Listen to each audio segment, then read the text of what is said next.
Thanks for watching another episode of Rider Nation Station. Help us help you by subscribing on YouTube or following us on Facebook. TSC has streaming television services available in the Gigahood, delivered over our blazing fast fiber internet. Choose TV to fit your family's needs. Enjoy our basic package with all the local channels, or try the extended basic package with sports, news, music, and family entertainment. Download the Your TV Green app and use your Amazon Fire Stick to start watching today. Still need internet? Go to www.telserco.com and choose the Connect Me button to complete the fiber connection form, and we'll take care of the rest.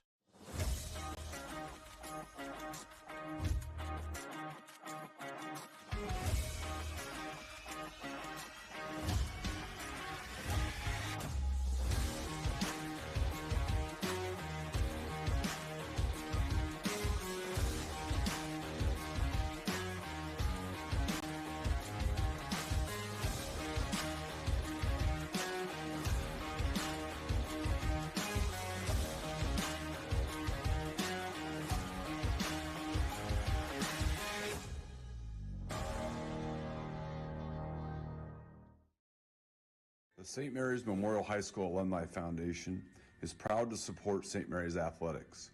We invite you to become a member of the Alumni Foundation by checking out our website at www.mhsaf.com or checking us out on Facebook. Good luck, Riders. St. Mary's Legion Post 323, veterans working for veterans and the future of our country. The St. Mary's Legion Post 323 also donates thousands of dollars each year to local summer programs such as Boys State, Girls State, scholarships in education, Boy Scouts, oratorical, and shooting sports.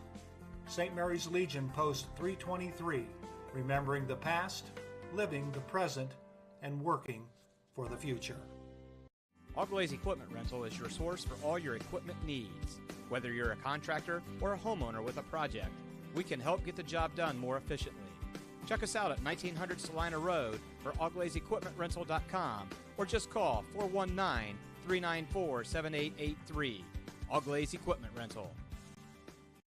Hello, I'm Dr. Robert Spees.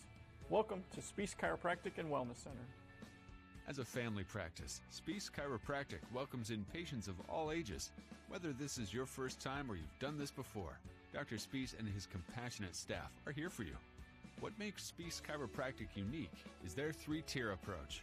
By using chiropractic care alongside massage therapy and physical therapy, all your health care needs will be treated compassionately and comprehensively. Spees Chiropractic. Make the right choice for your care.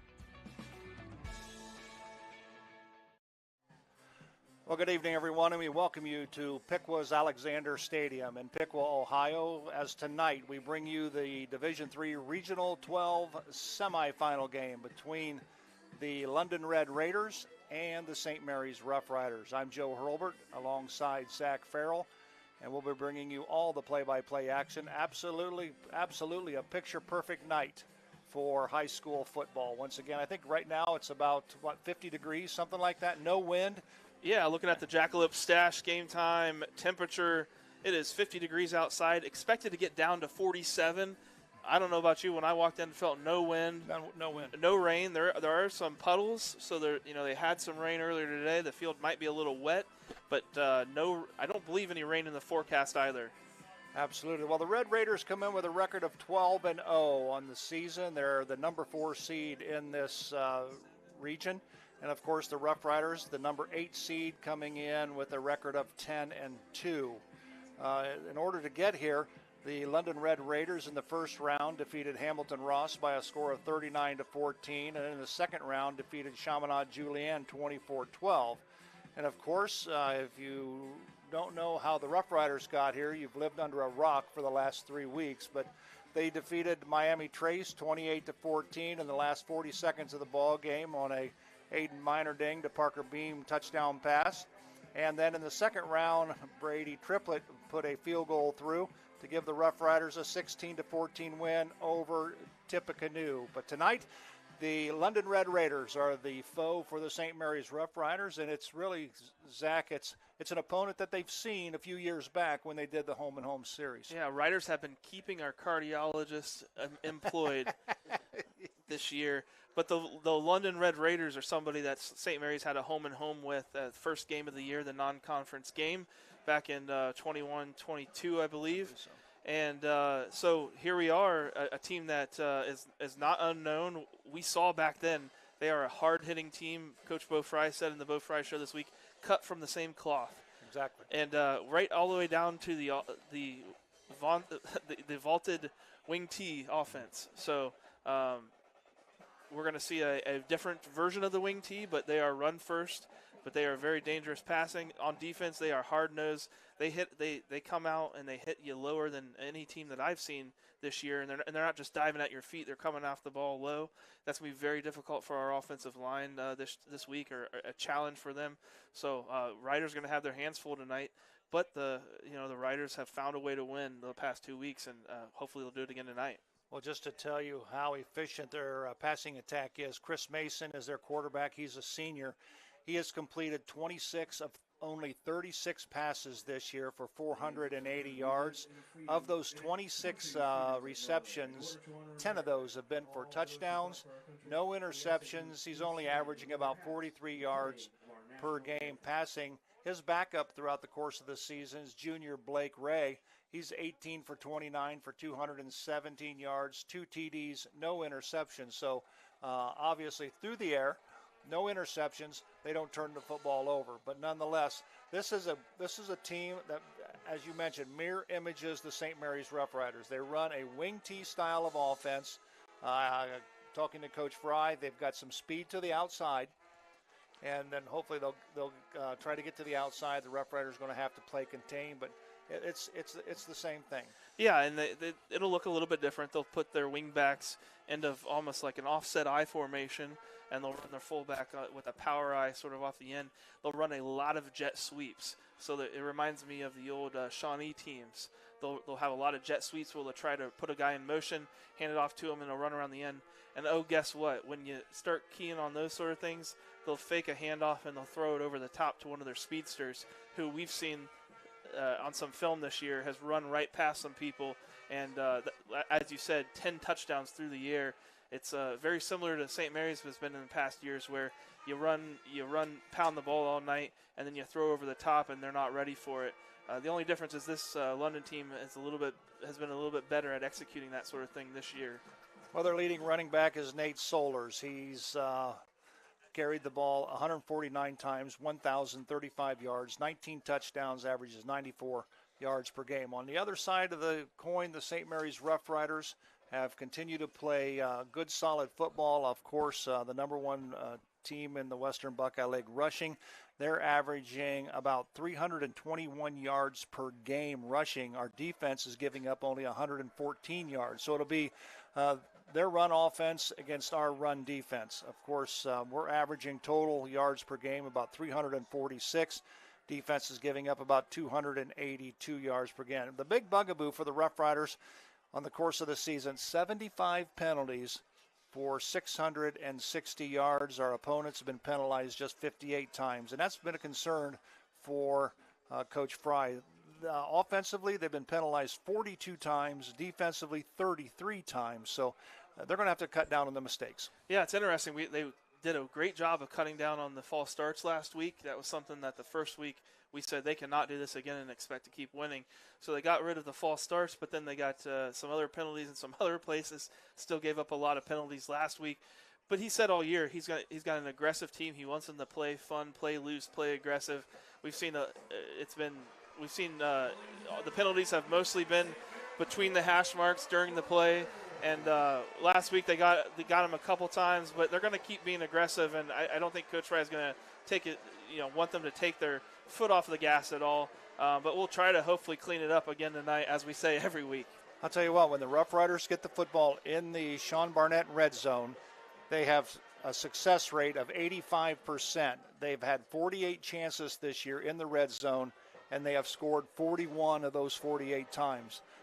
They're serious when they get inside the red zone. Well, they got an offense that's built to be able to get a solid first down with 4 downs if it takes that. So and that helps you when you get into the red zone. A lot of teams have a pass offense or an offense that relies on their spreading the field out and creating mismatches down the field, and then they get into the red zone and they have to worry about that. But with a rushing attack like this for both of these teams, once they get into the red zone, they're able to just continue to use that rushing attack. And if they've gotten down that far, it's usually just a matter of closing the door. Well, Dominic Osborne leads the Rough Riders in rushing, 225 carries, 1,344 yards, 21 touchdowns. He's averaging 6 yards per carry. Colton Mabry needs 79 yards tonight to reach the 1,000-yard plateau. He's got 173 rushes, 921 yards, 11 TDs. He's averaging about 5.3 yards per carry. And, of course, Caleb Schmidt inching his way up to the 1,000-yard season. He needs 59 yards tonight. He's got 941 yards on 130 carries, 7 TDs, and most impressively, he's got a 7.2 yard per carry average. So Coach Bryce, pretty good. Coach Bo Fry was talking about that at the beginning of the season. How cool would it be to have 3,000-yard rushers? And here we are with a real chance tonight to see that potentially happen tonight. Absolutely. Well, we're just about ready to get the kickoff underway here to start this Division III Region 12 state semifinal game between the London Red Raiders and the St. Mary's Roughriders. We're going to take a short break. We'll be back with the Varsity Lanes kickoff right after this. I'm Larry Gruber, longtime educator and St. Mary's wrestling coach. If you're in need for any electrical upgrades, whether big or small, for your business or home, reach out to Sean Barnett Electrical at 567-259-8343. Wondering what it would cost to have a generator for your home or business? Contact Sean Barnett Electrical for a complimentary estimate for installation and yearly maintenance. Trying to do electrical work on your own can be shocking and painful. Yow! I'm in Sean's corner, and Sean will be in yours for all your electrical needs. Rider Nation Station doesn't always travel by bus, but when we do, somebody saying you in a bus? Get out of here! We use Buckeye Charter Service, and they're courteous and professional drivers. Since 1988, Buckeye Charter has been helping clients go the distance with one or multi-day outings, vacations, or school trips anywhere in the continental U.S. or Canada, utilizing a modern fleet of 55 and 56 passenger coaches. For your travel needs to roll on down the road, contact Buckeye Charter, the official charter bus service of Rider Nation Station.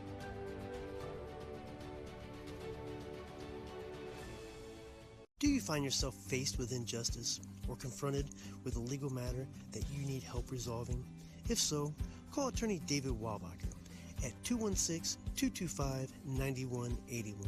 That's attorney David Walbacher for all your legal needs. In need of a marketing idea for your business or organization?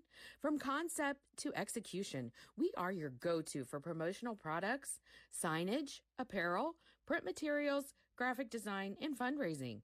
Freedom Marketing Strategies is a Rough Rider-owned business with over 50 years of marketing, graphic design, and fundraising support. Call Sissy or Gail today to get started.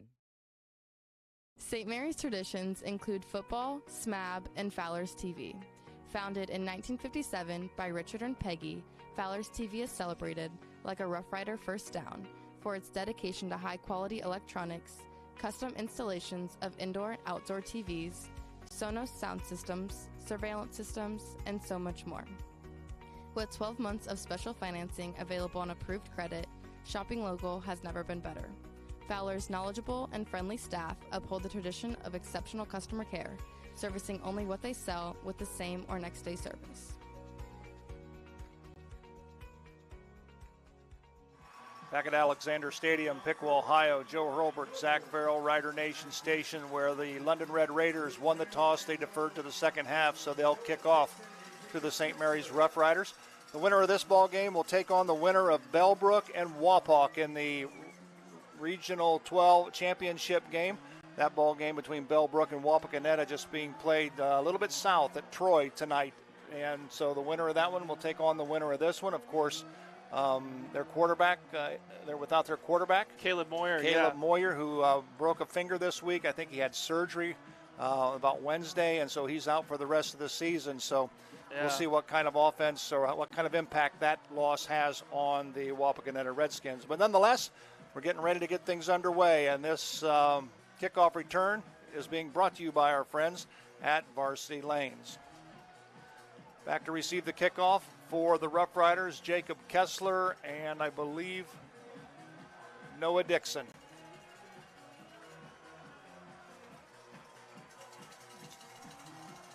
So the Rough Riders anticipating an onside kick. Their front line is all bunched together at about the 50-yard line. Of course, London has done that. They'll all run up, and then they'll back up, and then they'll spread out in a normal kickoff fashion.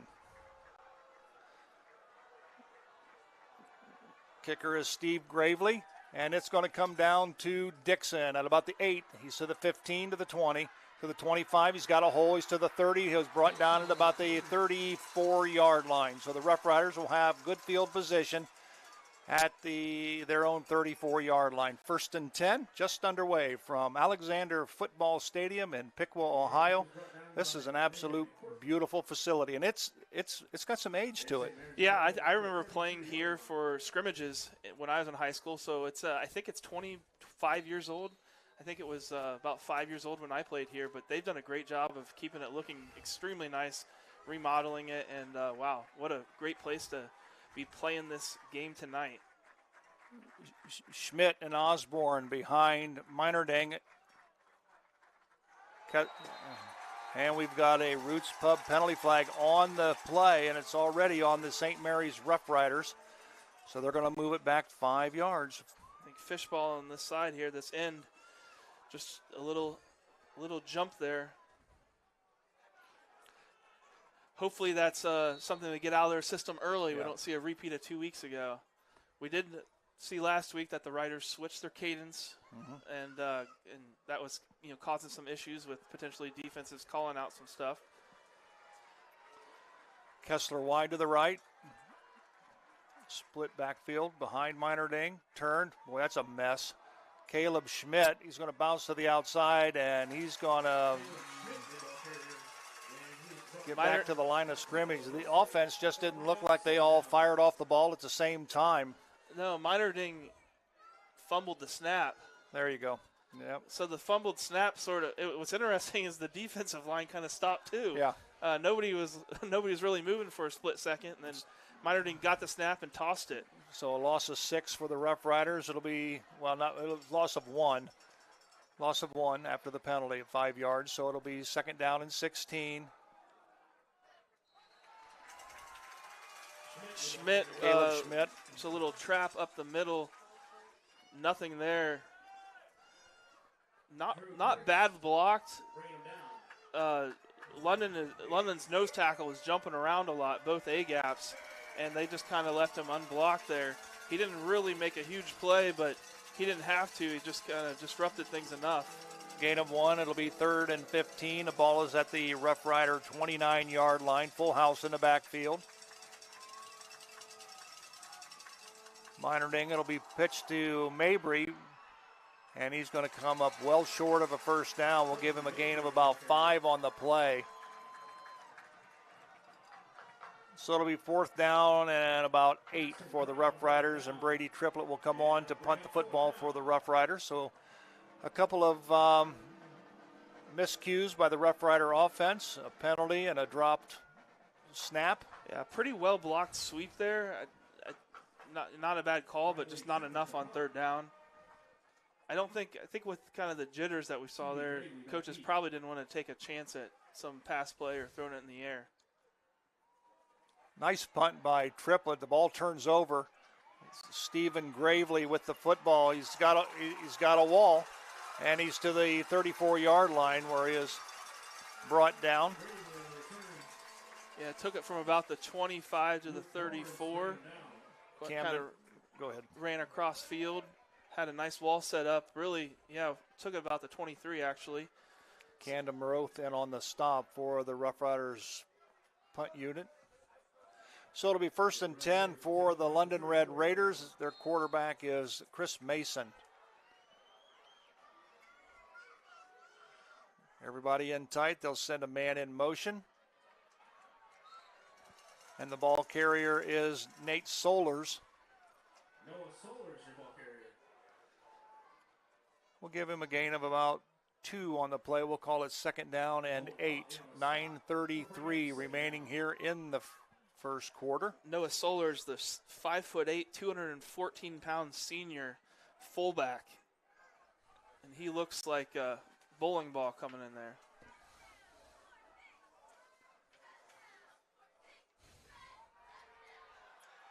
Solers again on the carry. He's their power guy, and I wasn't quite sure watching film of him. He looked a little slow to me. He'll get you a yard or two, but he's not like Mabry where he's got a speed to that power.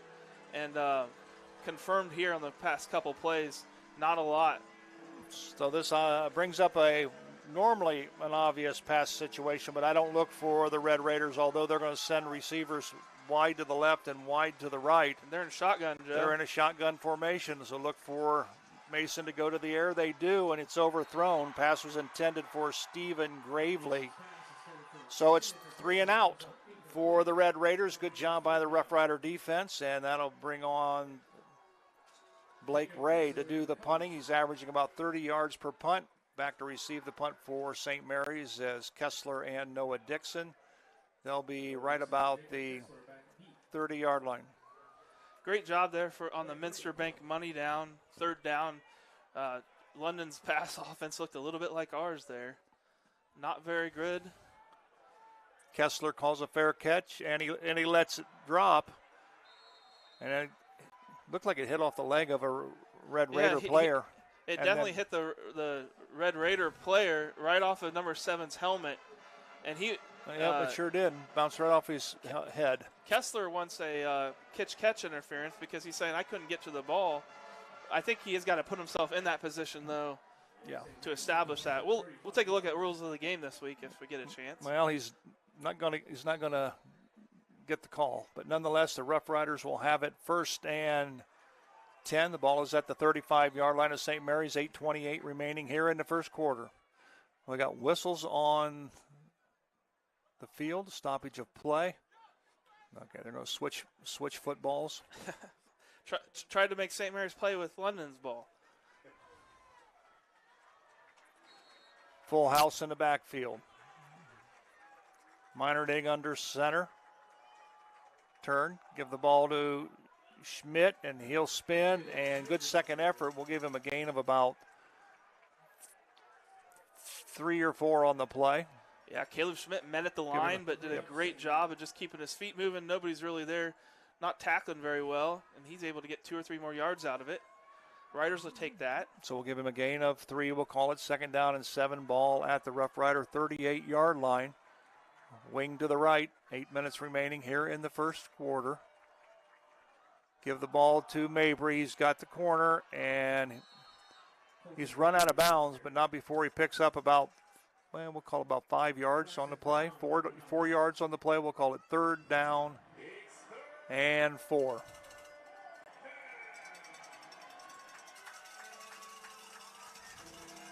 Ball is at the 41-yard line of St. Mary's. Big play here for this offense.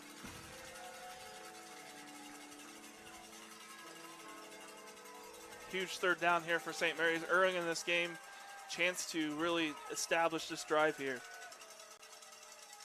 Man in motion is Mabry. Turn, dive up the middle.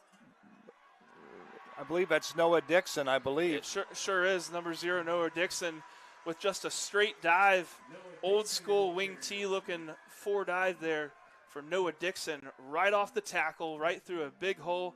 Gets met 2 or 3 yards down the line, but nobody wraps him up. Nice stiff arm a couple yards before the 1st down, and then he gets all the way 2 or 3 yards past the 1st down marker. He picks up a Fowler TV 1st down, so the Rough Riders have a fresh set of downs. Wing to the left. Riders are going to run to the left with Osborne. Osborne's going to bounce to the outside, and he is brought down. They may give him about a yard gain on the play. Isaiah Hinton, number 3 for the London Red Raiders. He is a freshman, Joe. 5'10", 165 pounds. He looks tough because we've seen Osborne run out of some of these. Yeah, he hung on. So they're going to give him no gain on the play, so we'll call it 2nd down and 10, full house in the backfield. Red Rider defensive line shifting to the left. Come back to Colton Mabry to the left side on a dive play.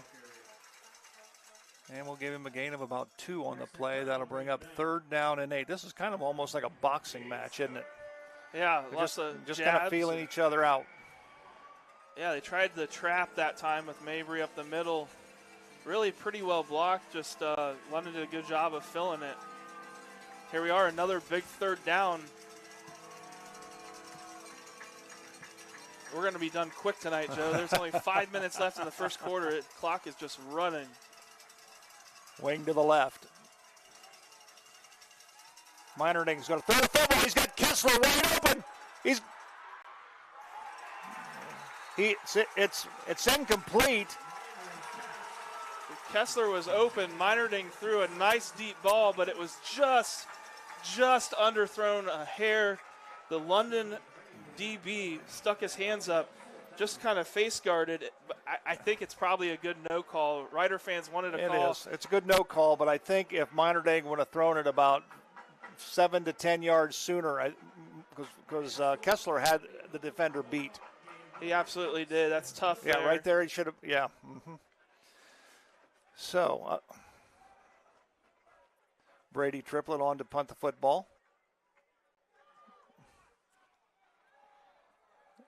It'll hit, and it will roll inside the 15 and to the 10, inside the 10, and it'll stop at the 9-yard line. Nice punt. So good punt by Brady Triplett. Good coverage by the Roughrider special teams unit. Man, that was close, that pass. Yeah, that's tough.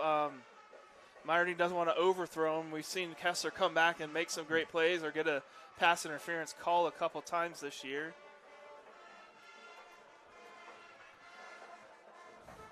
.506 remaining in the first quarter. Surprised he was that open on a 3rd down, too.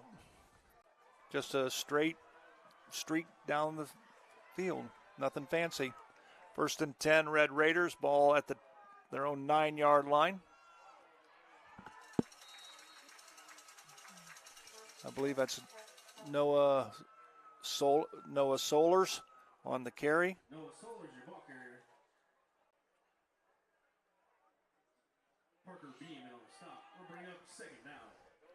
So it'll bring up 2nd down and 5.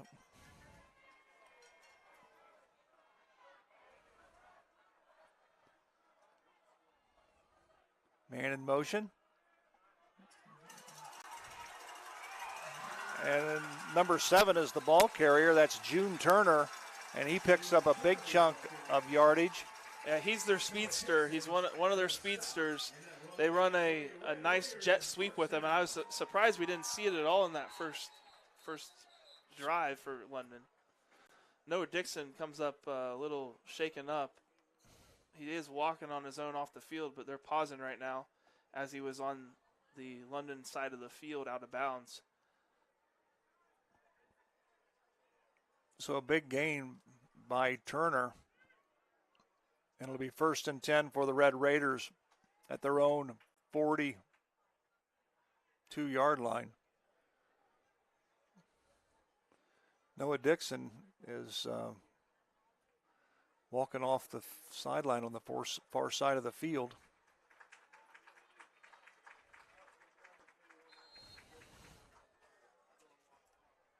Yeah, officials said, I think said to Coach Bo Fry they want him looked at, so it could have been a concussion situation.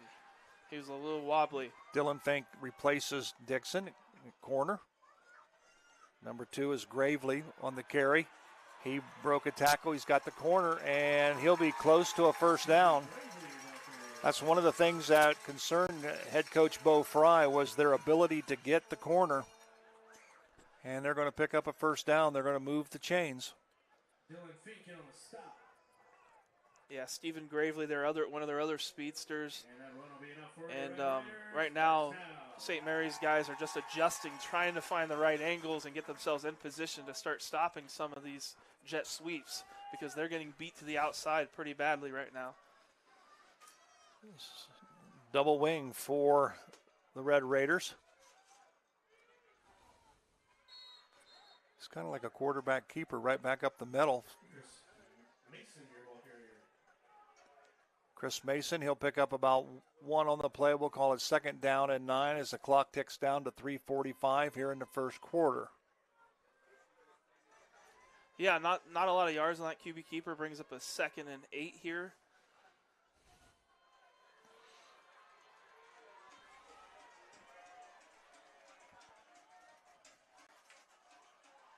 Solers, he'll cross the 45-yard line.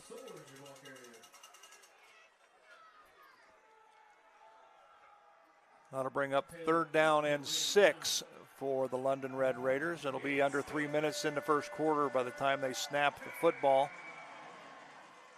Revolt just came back into the game for the Riders. Wesley Blair comes off.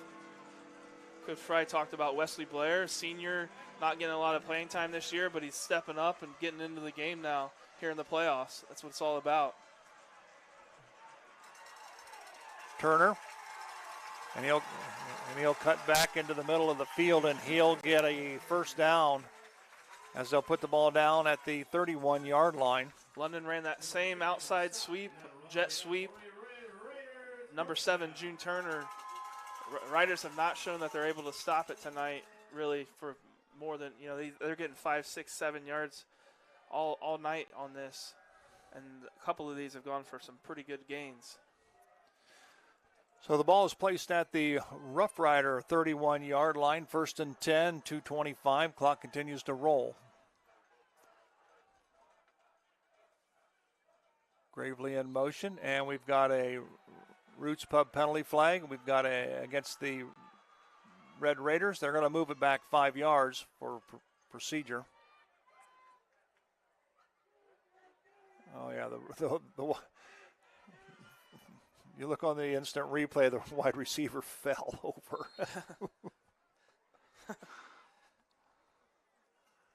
Yeah. Just lost his balance. He's standing there a long time. He was. All right, so it'll bring up 1st and 15. Ball is at the Roughrider 36-yard line. Give the ball to Gravely. Good job by the Roughrider defense. We'll give him a gain of a couple on the play. Great job, Riders, of stopping any kind of inside the tackle runs tonight. I mean, it's 1-2 yards at the most. Just would like to see him position some guys to stop the outside. That one was an attempted outside run. Gravely cut it up the middle, so better job that time.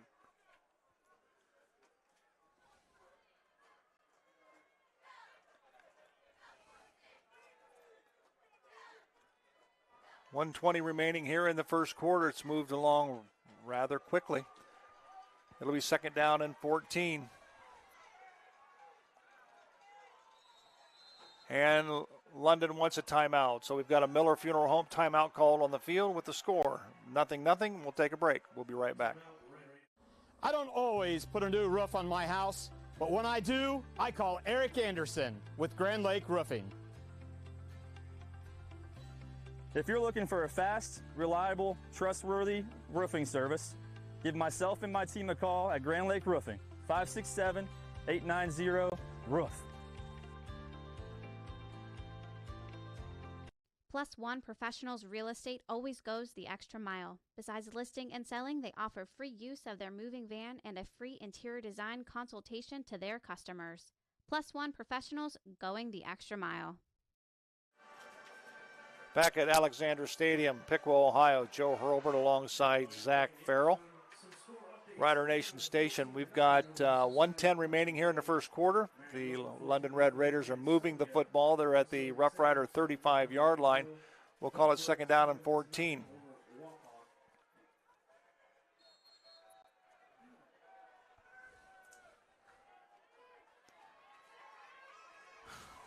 Receivers to the right, one split wide to the left.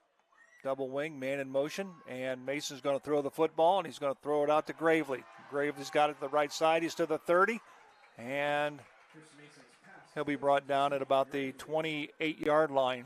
London kind of looked like they kind of tried to lengthen their sweep, basically. They just put Gravely in a pattern where he just ran like he was running his sweep, but he ran out into the flats. Got bumped off the line, did a good job of keeping his balance, and got something out of it, but Riders did get a stop, and this is a big 3rd down and 7 here.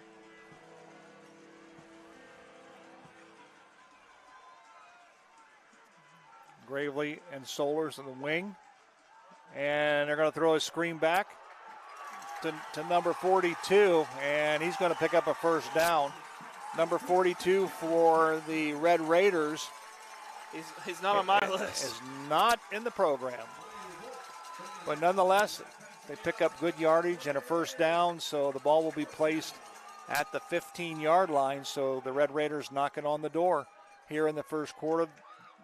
He almost looked like a tackle or tight end that they put a lower number jersey on, and because he was playing in the tight end position, basically. They're not going to run a play. They're going to let the clock run out, and that's going to end the first quarter here at Alexander Stadium in Piqua, Ohio. We're on the American Legion scoreboard. It's the Roughriders 0, London 0. We'll be back with the second quarter right after this. Are you in the need of storage space? At Spring Street Storage, we have several units to help organize your life. From 10 by 10 to 10 by 30, we have units to keep your valuables dry and clean. We offer monthly rentals and long-term discounts. Give us a call at 567-279-1536 for all your storage needs.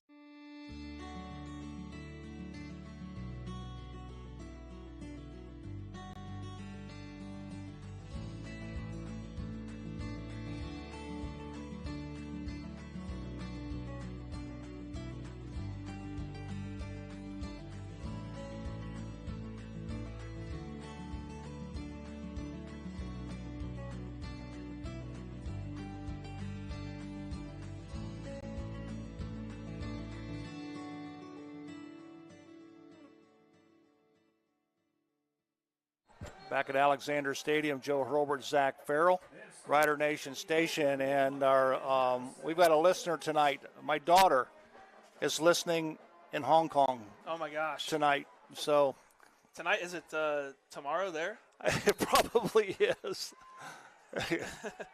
It's tomorrow or yesterday, one or the other. All righty, first play of the second quarter. Solers, the lone back. And there's Turner again, and he's going to be down inside or close to they're going to mark it at the 10-yard line, so we'll give him a gain of about 5 on the play. So it'll be 1st and 5 for the Red Raiders, and the Rough Rider defense are going to have to step it up.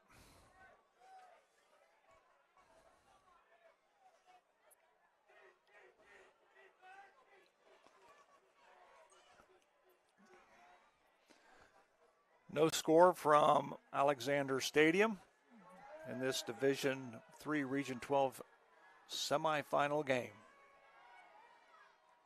There's Solers. Oh, nice stop. Right up the middle. Taylor Compton right there. Yeah, Taylor Compton just stuffed Cameron Dameyer was right there. That's a good shot right there. Yeah, Compton and Dameyer. That is not. Those are probably the two people that you do not want to hit the most on the Rough Rider defense. Minster Bank money down for this Rough Rider defense. 3rd down, and we'll call it 5. The ball is right in the middle of the field.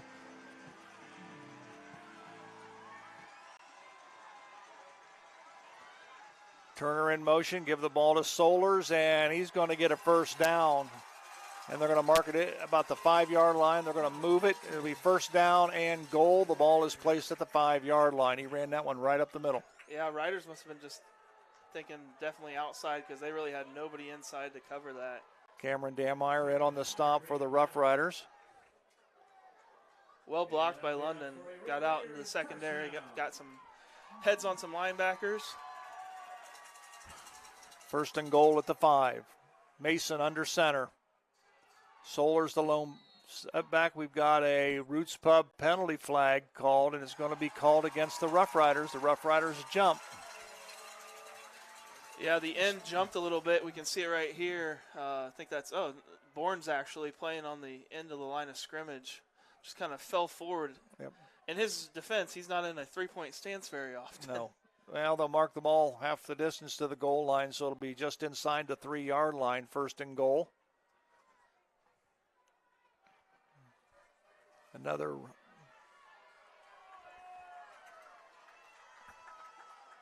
first down, yeah. So we go. There's the pitch to Solers. He spins. He backs in. Touchdown, London. Red Raiders score at the 9:53 mark here in the second quarter. Obviously, the Red Raiders are dominating the line of scrimmage. Yeah, it was a much better drive for them. They found some things that were working. Those outside sweeps got them some huge gains. And then I think St. Mary's started playing the outside sweep more, and that opened up the center for Solers to just keep on pounding the ball. Eli Noble on to do the point after, and it is up, and it is good. So at 9:53 mark here in the second quarter on the American Legion scoreboard, it's the London Red Raiders 7, the Rough Riders nothing. Back right after this. Albert Sporting Goods, outfitting your team since 1980. Our products consist of individual and team equipment for all community organizations, club teams, high school and collegiate sports. We personalize your gear with embroidery, screen printing, digitizing and graphic design with on-site services to deliver quality uniforms, spirit wear, and fulfill every equipment need. Order online now at albertsportinggoods.com. All righty, we're back at Alexander Stadium. Rough Riders trail 7-0 on the American Legion scoreboard. Well, the good news for the Riders is that, London's got a solid defense, but they don't look like, it doesn't look like something that our offense shouldn't be able to figure out. Yeah. They're playing hard, they're playing well, but they don't have a size advantage. They're not doing anything special. They don't look overly dominating. Offense needs to get some things figured out, and I think the defense is going to get some more stops. I don't think that we're going to see that every single time like we just did right there.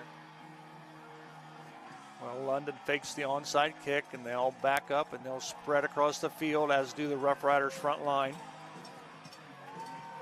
So this kickoff return is brought to you by Varsity Lanes. It's a high-end over-end kick, and it's caught by Trey Moore.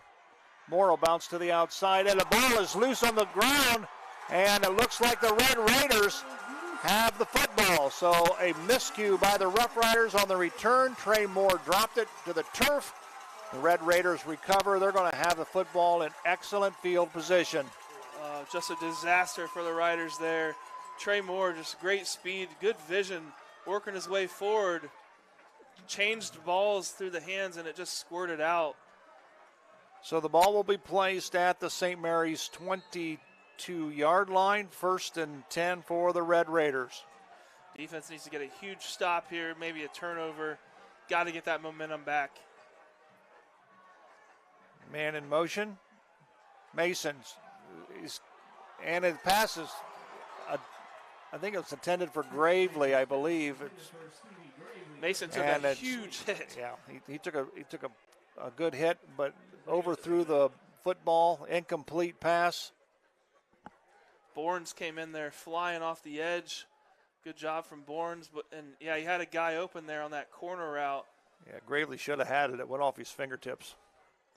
So it'll bring up 2nd down and 10. And again, I think London uses the pass to kind of loosen up the defense to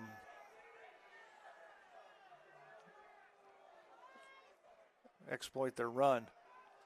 There's a little counter back by Solers. Yeah, they try. Well, I think they tried to catch St. Mary's off guard. It was a nicely run play. We saw that's one of their plays that they've scored a lot of touchdowns on. I saw that on film. Looks like a run. The guy just kind of leaks out towards the pylon, and it's usually open. We'll call it 3rd down and 8. The ball is placed at the 20-yard line. It's a big Minster State. Minster Bank money down. Yep. Still call them Minster State Bank. Mason puts a man in motion. It's Turner. He's going to the sweep to the right. We got a penalty flag on the play. Gotta be nice holding. stop by Taylor Compton. Hold on the end right there. Definitely. I've seen it a couple of times on some of these runs, but they've done a good job of kind of letting go. That time they didn't. Number 11 right there. Too much jersey. Roots Pub penalty flag on the play, and that'll bring it back. Holding against the Red Raiders. So that'll bring up third down, and we'll call it about 18 yards on the play that they'll have to go before they pick up a first down. This is exactly what you needed from the defense, and this is as big as it gets right here because you do not want to go down more than one touchdown if you can avoid it. Another Minster Bank money down for this Rough Rider defense. Man in motion. Mason goes back. Here comes the Riders, and good job by the Rough Riders. And the pass falls incomplete as Luke Bournes and Caleb Turner meet at the quarterback. Absolutely. They just smashed him there. It's amazing he was even able to get the ball out of his hands. Just kind of floated 4 or 5 yards. They're in that position where I don't think they can kick it, so they're going to be going for it. So they're going to go for it, obviously, on 4th down and 18, 8:33 remaining here in the first half.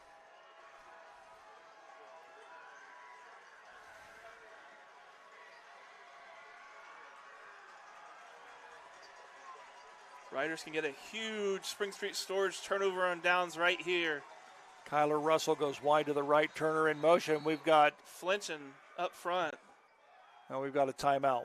We've got a Miller Funeral Home timeout called by London with 8:32 remaining in the first half on the American Legion scoreboard. London 7, Riders nothing. Back right after this. Looking for the perfect gift for your man, son, or dad? Jackalope Stash Men's Clothing Store in downtown St. Mary's will help you score the perfect gift. At this haberdashery, you will find stylish formal and informal wear, along with the most fashionable and contemporary accessories. Not sure what to get your leading man? Stop in and purchase the Jackalope Stash gift card. Make your man the best dressed in the room, no matter the occasion. Quality, style, stash. That's Jackalope Stash, where riders shop. I want to thank our friends at Jackalope Stash for sponsoring Time and Temperature this year, along with a touchdown and extra point. And we'd like to thank all of our sponsors for being with us along the way all season long, because without them we wouldn't be able to do this, and we appreciate your support. So it'll bring up 4th down and 18. Obviously, too close to punt, too far for a field goal, so they're going to go for it. Look for them to put the ball up in the air. They're going to send 3 receivers to the right. And, of course, Turner's out there and Gravely. Both of them have some speed. Mason over the middle, and it is picked off. Parker Beam picks it off. So Parker Beam picks it off. His knee will go down at approximately where he intercepted the football. Just stepped right in. I think that's his 5th interception of the year, I believe. Great job, Parker Beam again. Yeah. Now they know. Now you know why. You almost want him to hit that down though, because he lost about 20 yards if he just knocks it down. But that's okay. Yeah, maybe he returns it if he. You never know. Keeps his feet. 8:27 remaining. Rough Riders have the football back. 1st and 10 at their own 11. Maybe that interception will give this offense some spark. And absolutely, Caleb Schmidt on the carry. We'll give him a gain of about 3. We'll call it 2nd down and 7. Plenty of time. 8 minutes left here. No reason to rush things. March down the field methodically.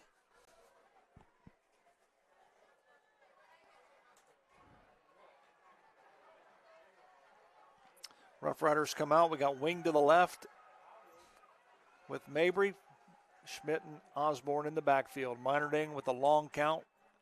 Give the ball to Osborne. Osborne to run a little bit off tackle, and he's going to get about a yard on the play. So last week against Tippecanoe, Dominic found that going a little bit tough. I think he had his lowest output of yardage. Yeah, but they were huge yards though. Yeah, they were. He had some of those 4th down hard runs. really the Riders got stopped everywhere. You know, they only had a 170 yards offense, so it's a slow night for them. 3rd down and 5 for the Rough Riders. Mabry in motion to the left. Defense shift. Here comes Osborne. He's going to get the corner, and he's going to get a Fowler TV first down. He's going to, well, they stopped the clock. They're going to say he got out of bounds. Well, they're going to stop the clock on a first down anyhow. So it's a Fowler TV first down. They'll move the sticks. Good classic 29 sweep for the Riders. Guards pull to the outside. Both get a good block. Osborne does the rest. Carries his guy a couple yards for a first down. Kessler wide to the right. Receiver split out wide to the left. Yeah, I think that's Beam. Full house in the backfield. Turn, give the ball to Schmidt. Yep. Parker Beam was wide to the left. Gets us excited anytime he's in the game absolutely. Now. Pretty good run from Schmidt, almost 5 yards there. At least it makes the defense think. Absolutely. If they've watched film over the last couple of weeks, they'll know that he's a threat. You got to keep him in the game, even if you're not going to use him. In check, and they got to keep him in check because he'll sneak behind you. We'll call it 2nd down and 7. 6:08 remaining here in the first half. Long count by Minerding. Turn, give the ball back to Schmidt, and he's going to bull forward. He's going to be close to a Fowler TV first down. He's going to be about a yard. Nope, they're going to give it to him. So first down for the Rough Riders. Clock will stop at 5:55 until they get the change set. They gave him a bad spot, but they still called it a first down, so I guess I'm okay. Because he was really to the 31.5-yard line, and they put it back at the 30.5-yard line. Full house in the backfield, Minerding. Long count. Give the ball to Mabry. He goes up the middle, and he gets about a yard.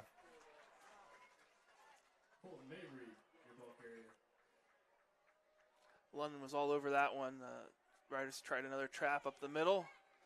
Clock continues to roll. We'll be under 5 minutes before the snap of this football.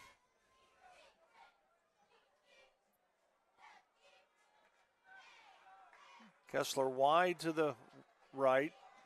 Mabry in the wing to the left. Long count at the center. Or under center. Minerding's going to throw a screen, and he overthrows Dominic Osborne. And he had players out in front of him. Yeah, it's tough. Minerding had somebody right in his face. He tried to throw over the top of him. And Will Glass and Borski kind of threw it to the awkward side for Osborne to catch it. Osborne probably should have caught it. Minerding probably should have thrown it a little bit better. Rough Riders not executing. Looks like they're not firing all 4 cylinders at this point in time, but we'll see what happens. 3rd down, and we'll call it 10. Minerding is going to be the counter back. And they've got that one smelled out. That's going to be a loss of 6 as they... Yeah, that was it looked like Kessler was going to throw the football. It was a reverse to Kessler with the option for him to throw it. Reverse halfback pass. So right there, he puts it in 2 hands, and then he's going to look like he's going to throw it. And by that time, there's about 4 Red Raiders all over him. So it's going to be a loss. It'll be 4th down, and we're going to call it 15. Ball's at the Rough Rider 25-yard line. Triplet to punt.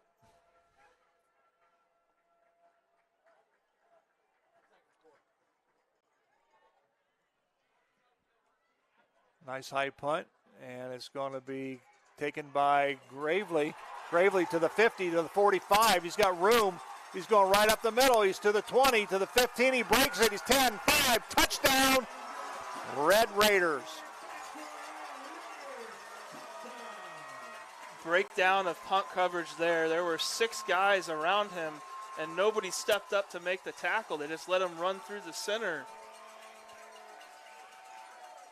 He avoids 2 would-be tacklers and then just takes it right up the middle. He's got a host of blockers out in front of him, and he just takes it to the end zone.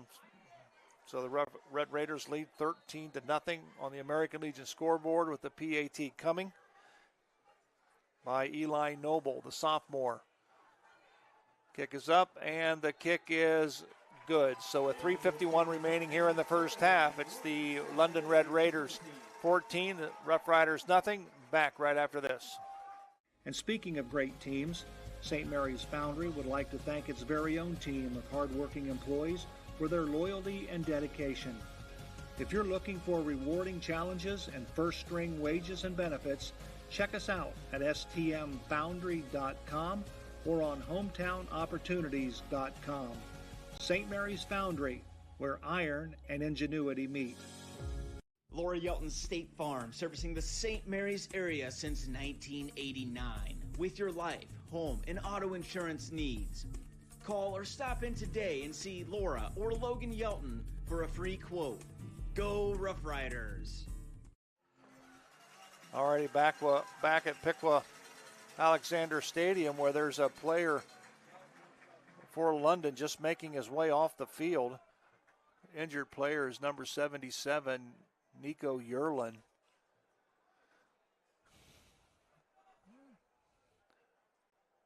Punt return was 62 yards by Gravely to give London a 14-0 lead. Last score I saw, it was Walpock and Bellbrook tied at 7-7. That's good news for Walpock. That means they figured something out on update. Offense. It's 14-7. Okay. Bellbrook. They are 9 minutes remaining in their second quarter. All righty, this kickoff return is brought to you by Varsity Lanes in St. Mary's. Of course, they'll fake the onside kick. All 11 players run toward the football. They do not cross the line, then they all spread out. No, Joe, I was looking at other games going on right now, and we gave a lot of criticism to the OHSAA for their 16 teams, but there's a lot of higher seeds that are still playing tonight. Ball is taken by Fink. Dylan Fink. Yeah, so with Noah Dixon out, we've seen Fink and Wesley Blair on defense. And Revolt. All right, we'll see what the Rough Riders have. 3:46 remaining. It would be nice to go in. Only down by 7, so the Rough Riders are going to have to move the football.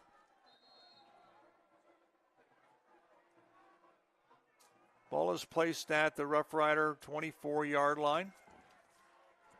So they'll have to go 76 yards.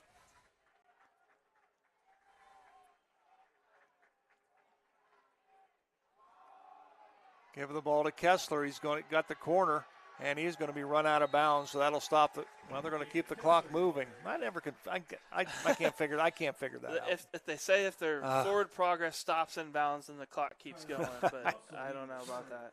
I don't agree with it. I was talking earlier. I was talking in D3 right now, Joe. Number 12 Lexington is playing tonight at Tiffin, and number 11 Dover is playing Steubenville tonight at Carrollton. So. Parker Beam will go wide to the right. Ball is on the right hash. And Meinerding is going to roll to the left, and he's going to be brought down for a loss of about 7 on the play. So the Rough Riders not looking real sharp. No, they're pulling out some, pass plays, some things, getting away from their base things. I think it's tough now with this kind of yardage, but they should have gotten. There's no need to go away from it. 14-0 is not a unsurmountable deficit right now. Get back in the game, march down the field, score a touchdown. Your defense can stop them. 3rd and 19. Ball is at the Rough Rider 15. Parker Beam wide to the right. Man in motion is Kessler.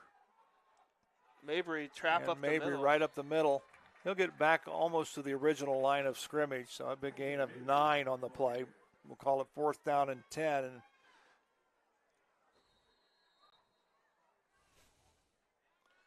they're keeping the offense out there, Joe. Well, we've got a Miller Funeral Home timeout called on the field. I think they're going to talk it over on the sidelines. We're going to take a quick break. We'll come right back. Looking for that perfect gift? Or maybe a little something special to brighten your home? Discover Lucy's Home Decor and Gifts, your boutique destination in the heart of downtown St. Mary's. We offer one-of-a-kind gifts for every taste.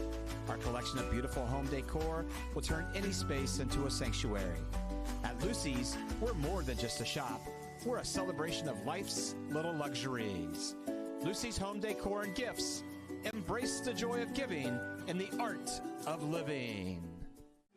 I'd like to thank Lucy's Home Decor and Gifts for sponsoring Rough Rider football on Rider Nation Station. Glad to have them on board as a sponsor. 2:08 remaining. Absolutely. We picked up some gifts this weekend, my wife and I there. It was a nice little shop downtown St. Mary's. So the Rough Riders will punt the football away. Brady Triplett on to do the punting. He'll stand inside the 10-yard line at about the 9. Gravely, who just ran the last touchdown, or the last punt back 62 yards for a touchdown, is back to receive the punt. He's standing at about his own 48-yard line. It's a low line drive punt. It's going to hit at about the 49. It's going to bounce up to Gravely. And here he goes. He's got room. He's to the 30, to the 25. He's going to the outside, to the 15, 10, 5. Touchdown.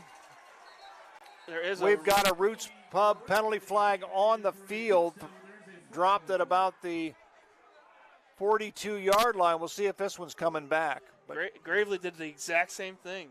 Just ran straight through the group of riders there to tackle him. Ball hits and rolls a couple of times. He picks it up. And there's 5 guys standing right there. He runs right between them all. Yeah, they're staying in their lanes to try to contain him in the inside, but there's nobody to the inside to stop him. He's running past everybody. There's got to be a couple people there if you're going to do that. Number 9 for London with the block in the back, pretty obvious right in front of that. Probably unnecessary too because Gravely was already past him. So it'll be 1st and 10. They're going to spot the ball at about the 48-yard line. 1:49 remaining here in the first half.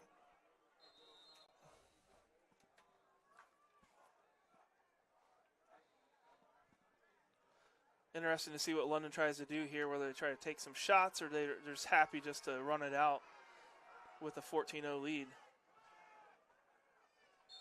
Is that Solers? It looks like it. Nope. No. Yeah, 40. Yep, Solers. Noah Solers on the carry. I thought it was one of the linemen getting up. Well, and if it's 42, we have no clue who that is. True.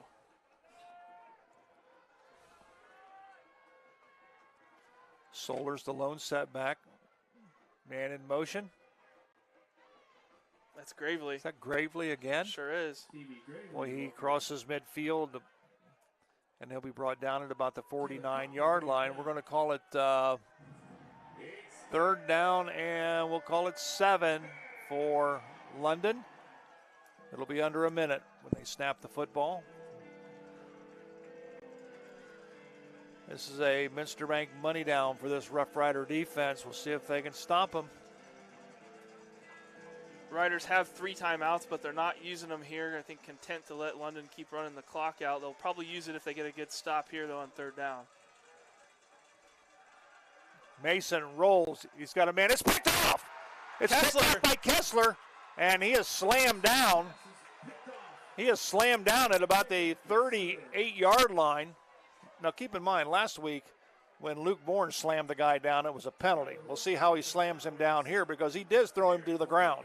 Yeah, that's what happens sometimes. Right there. Now, we didn't throw him over the top. I don't know. We'll take a look at rules of the game. There was it wasn't, but it looked like he was going to. I'm happy to let both of them just go. Wow. So I'm not gonna request a field or a penalty there, but this gives a little bit of momentum here. Absolutely. 34 seconds. They've got time to score. 38-yard line. Shotgun. 34 seconds. Meinerding in the shotgun. Mabry will set up beside him to his left. Meinerding goes back. It's going to be a screen to Osborne. Makes a move. And he's going to be brought down at about the 34-yard line. Clock will continue to run while the Riders burn a timeout. They will. They did. A Miller Funeral Home timeout on the field on the American Legion scoreboard with 25 ticks remaining. London 14, Riders nothing. Right after this. St. Mary's Legion Post 323, veterans working for veterans and the future of our country. The St. Mary's Legion Post 323 also donates thousands of dollars each year to local summer programs such as Boys State, Girls State, scholarships in education, Boy Scouts, oratorical, and shooting sports. St. Mary's Legion Post 323, remembering the past, living the present, and working for the future. Miller Funeral Home has been serving the Roughrider community in its time of need since the 70s. Our business is a family affair, dedicated to serving families with integrity, dignity, and compassion. Miller Funeral Home, proud to be a supporter of the Roughrider community. Already back at Alexander Stadium, Joe Hurlbert alongside Zach Farrell, Rider Nation Station. 25 ticks, Riders trail by 2 scores, 14-0. Ball is placed at the Red Raider 34-yard line. This is the deepest penetration the Rough Riders have had here in the first half. Meinerding in the shotgun, 2 receivers to the left, Osborne and Mabry, wing right, wing left. We'll see how many they put in the formation. They're going to go deep, and they're throwing it for Beam. Beam's got it! He's at the 1-yard line. Beam just went up there like a center fielder and took it down. So the Rough Riders are knocking on the door as they pick up a Fowler TV first down, and I think they're going to call another Miller Funeral Home timeout. We're going to take a break. We'll be right back. Wow.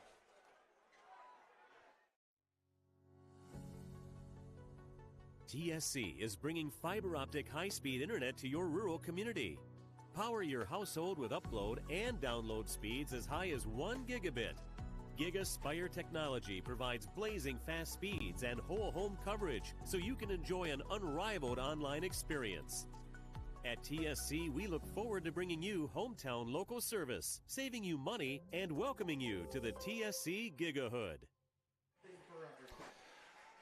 Alrighty, 15 seconds remaining. Plenty of time to score. The Rough Riders will have it inside the 3-yard line. Just kind of a jump ball for Parker Beam. And he went up between 2 defenders. Yeah, he was watching it the whole time. Defenders had their back to the ball. He just comes back a little bit, goes up, grabs it. They hold him up for a few seconds near the 1 or 2 yard line. Now they get balls down at the 2 yard line. Tough call here for St. Mary's. 1 timeout remaining. I think you at least got to run it 1 time. But then what do you do? Do you pass it on first down? Do you what do you do? Kessler wide to the left. Split backs in the backfield. Meinerding.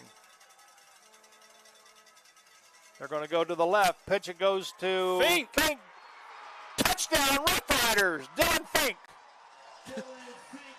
Well, that was big. Do you think we'd be calling Dylan Fink on a touchdown in the first half of this game? No. What a great play call there. Yep. A little toss sweep to Dylan Fink. Well, he's got some speed.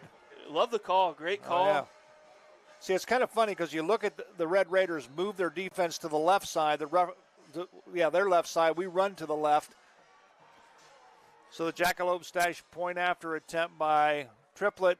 Kick is up, and the kick is good. So with 12 ticks remaining, it's London 14, St. Mary's 7 on the American Legion scoreboard. Back with the Varsity Lanes kickoff right after this. Are you looking for a fun place to grab a bite to eat and a few drinks? Then stop by Roots Pub on Spring Street in downtown St. Mary's. The kitchen is open from 11 a.m. to 11 p.m. The food menu still has all the classic favorites, but now also has some tasty new options. Roots Pub always has a game on and has live entertainment every weekend from some of the best bands around. Check out our Facebook page for a full entertainment schedule and daily food specials. Roots Pub, your go-to place for great food, cold drinks, and a fun atmosphere. Already back at Piqua Alexander Stadium. Nice run by Dylan Fink with 12 ticks remaining. Of course, the score will pass along to you. Bellbrook is leading Walpock 21-7 in that ball game there. Of course, the Redskins without their quarterback, Caleb Moyer. So the Rough Riders. Got 12 seconds left, Joe. I don't know. What do you do? I'd like to see I don't know. maybe a squib kick just like last week, or maybe just kick it out of bounds and see if London will take it on the 35. Well, keep it away from Gravely. I think he's deep. So this kickoff is being brought to you by Varsity Lanes in St. Mary's. Triplet approaches the football. It's a squib kick. It's ball's loose. I think St. Mary's has it. They're wrestling for it at about the 46-yard line.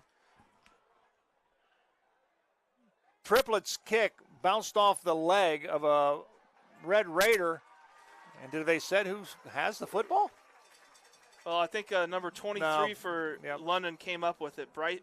Bryston Toronto was not an the only person there. The only Red Raider there, he gets it. It was not an intentional onside kick, so St. Mary's caught off guard a little bit, but squib kick hard right into the front line for London. And the bad part is no seconds off the clock, so London has a chance here at the 50-yard line to do something if they want to. Ball is placed at the Rough Rider 49-yard line. They may just take a knee, but they're not. They're going to double reverse it back, and here comes Gravely again, and he runs out of bounds with 6 seconds remaining.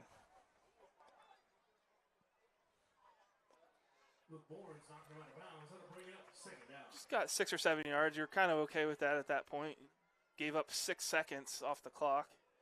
They're either it puts a new personnel in here. I think they're going to go into shotgun and try to put one Hail Mary probably. Well, they've got a new quarterback in. Blake Ray checks in. He may have a stronger arm. So I'm guessing. I think Gravely St. Mary's goes should call a timeout. Wide to the right. Look for him to go toward the end zone. They're going to go up, and this is going to be almost picked off again by Parker Beam. As time runs off the clock with the score on the American Legion scoreboard at halftime, it's the London Red Raiders 14, the St. Mary's Rough Riders 7. We'll be back with our Guarneri's Pizzeria and Pub halftime show right after this. Fellowship of Christian Athletes is a middle school and high school club looking to spread God's love throughout numerous schools and communities of our local area. FCA's favorite play of the game is both teams joining together in prayer at the conclusion of the game. God bless you, sports fans. Hey there, Rough Rider Country.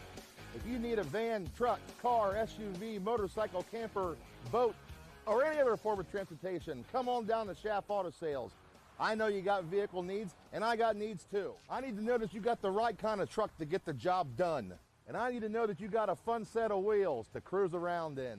And I need to know that your kids are safe when you take them for a ride. Thanks, Aaron High, the car guy. I'm Aaron High, the car guy with Schaff Auto Sales. I sell cars to Rough Rider fans, because that's what I am, and that's who I care about. St. Mary's Eagles 767 is dedicated to promoting the general welfare of the citizens of St. Mary's by giving special attention to public improvements. They are also committed to helping meet the public needs and all that relates to the betterment, convenience, and comforts of the citizens of St. Mary's. For more information on how you can become a member, call 419-394-3257 or stop in during business hours at 404 East Spring Street in St. Mary's. St. Mary's Eagles, 767. People helping people. Hi, I'm Jay Gibson, proud owner of Varsity Lanes since 2003. Visit Varsity Lanes for exceptional fun and mouth-watering food. Opt for our classic ham and cheese or choose from various other delectable options. Every Friday night, join Rough Rider fans in the lounge for food, drinks, and St. Mary's football. Can't make it? Takeout and delivery services available. Varsity Lanes is your go-to spot for daily lunch specials and dinner options. Whether you dine in, take out, or opt for delivery, Varsity Lanes, locally owned and operated, and the home of state bowling champions, and where amazing dining meets fun. Tempted? Visit or call us now. Have you made the call yet? We did! Buffalo Wild Wings in St. Mary's, proud to support Rough Rider Athletics and the Memorial Student Athletes. Join Buffalo Wild Wings for each Rough Riders football game, streamed on Rider Nation Station. Buffalo Wild Wings, drinks, sports. Guarneri's Pizzeria and Pub has partnered with Rider Nation Station this season so that every Friday night, Guarneri's can be Rough Rider Central. Guarneri's will be streaming Rough Rider football live every Friday night at 7, paired with your favorite Rider aid. Call Guarneri's during or after the game to place your pickup order for pizza, wings, or hoagies at 419-394-2244. Remember, Guarneri's, home of the signature Big Ralph. All righty, we welcome you back to Piqua Alexander Football Stadium. Joe Hurlbert alongside Zach Farrell, where the Rough Riders trail on the American Legion scoreboard by a score of 14-7 at the half. This time now we're going to give our Rough Rider trivia question, and here it comes. In recognition of Brady Triplett's game-winning field goal, as well as Tom Walters' 1982 game-winning field goal versus Bath and Salina, Greg Yingling's 1990 game-winning field goal versus Bath, and of course Nick Peffenberger's 40-yard game winner versus Salina in 2003. Name the kicker who is the only foreign exchange student to score points as a Rough Rider football player.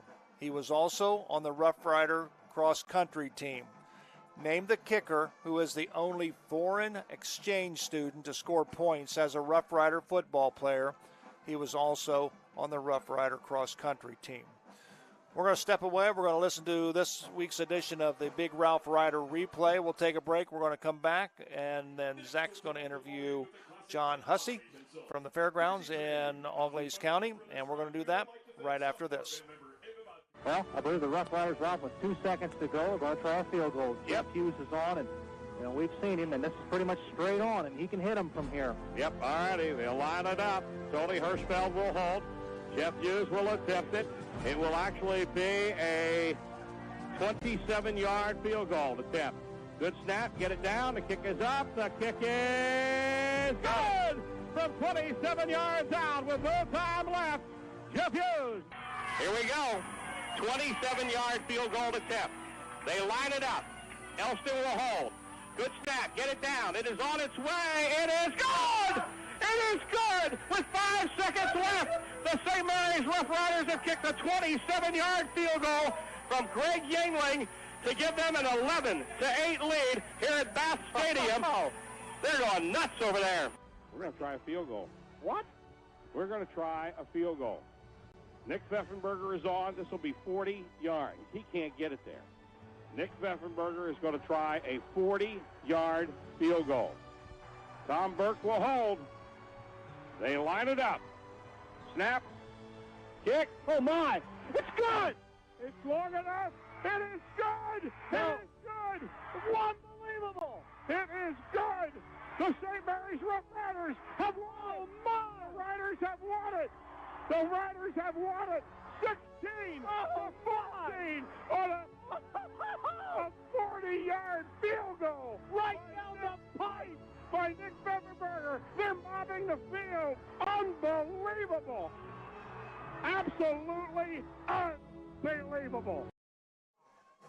Well, hello, everyone. Welcome back to the Guarneri's Pizzeria Pub and Halftime Show. Hopefully you enjoyed that Guarneri's Rider replay right there.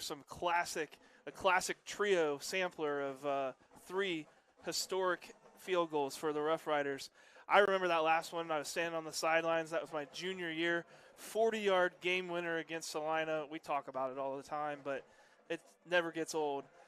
Well, I'm joined here tonight, and I'm honored to be joined with John Hussey with the Auglaize County Fair, here to talk about the fairgrounds and some Festival of Lights. It's a good time of the year for the fairgrounds. John, thanks for being here. Oh, I appreciate it. Thanks for having me.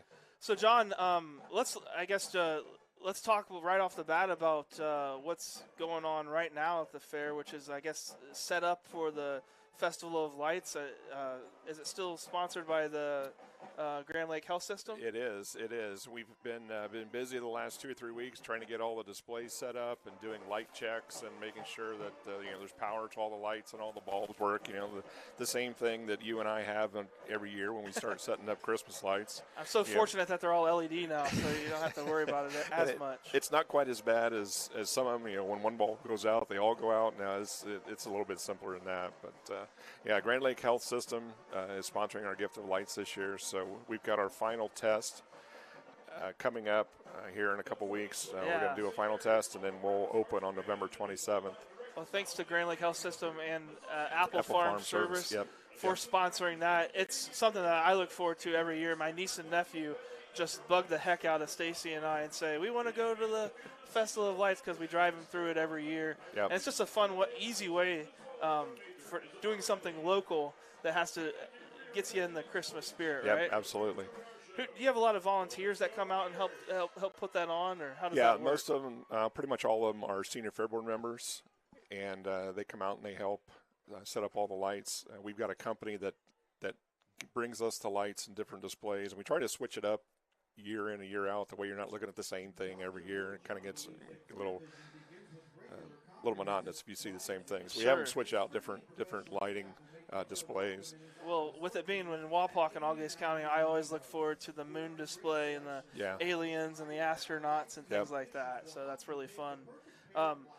Thinking a little bit more about that, was that one person's idea, or how did that even get started or proposed? It had started back a few years ago when Ed Dungus was still the fairgrounds manager, who I took over for this summer.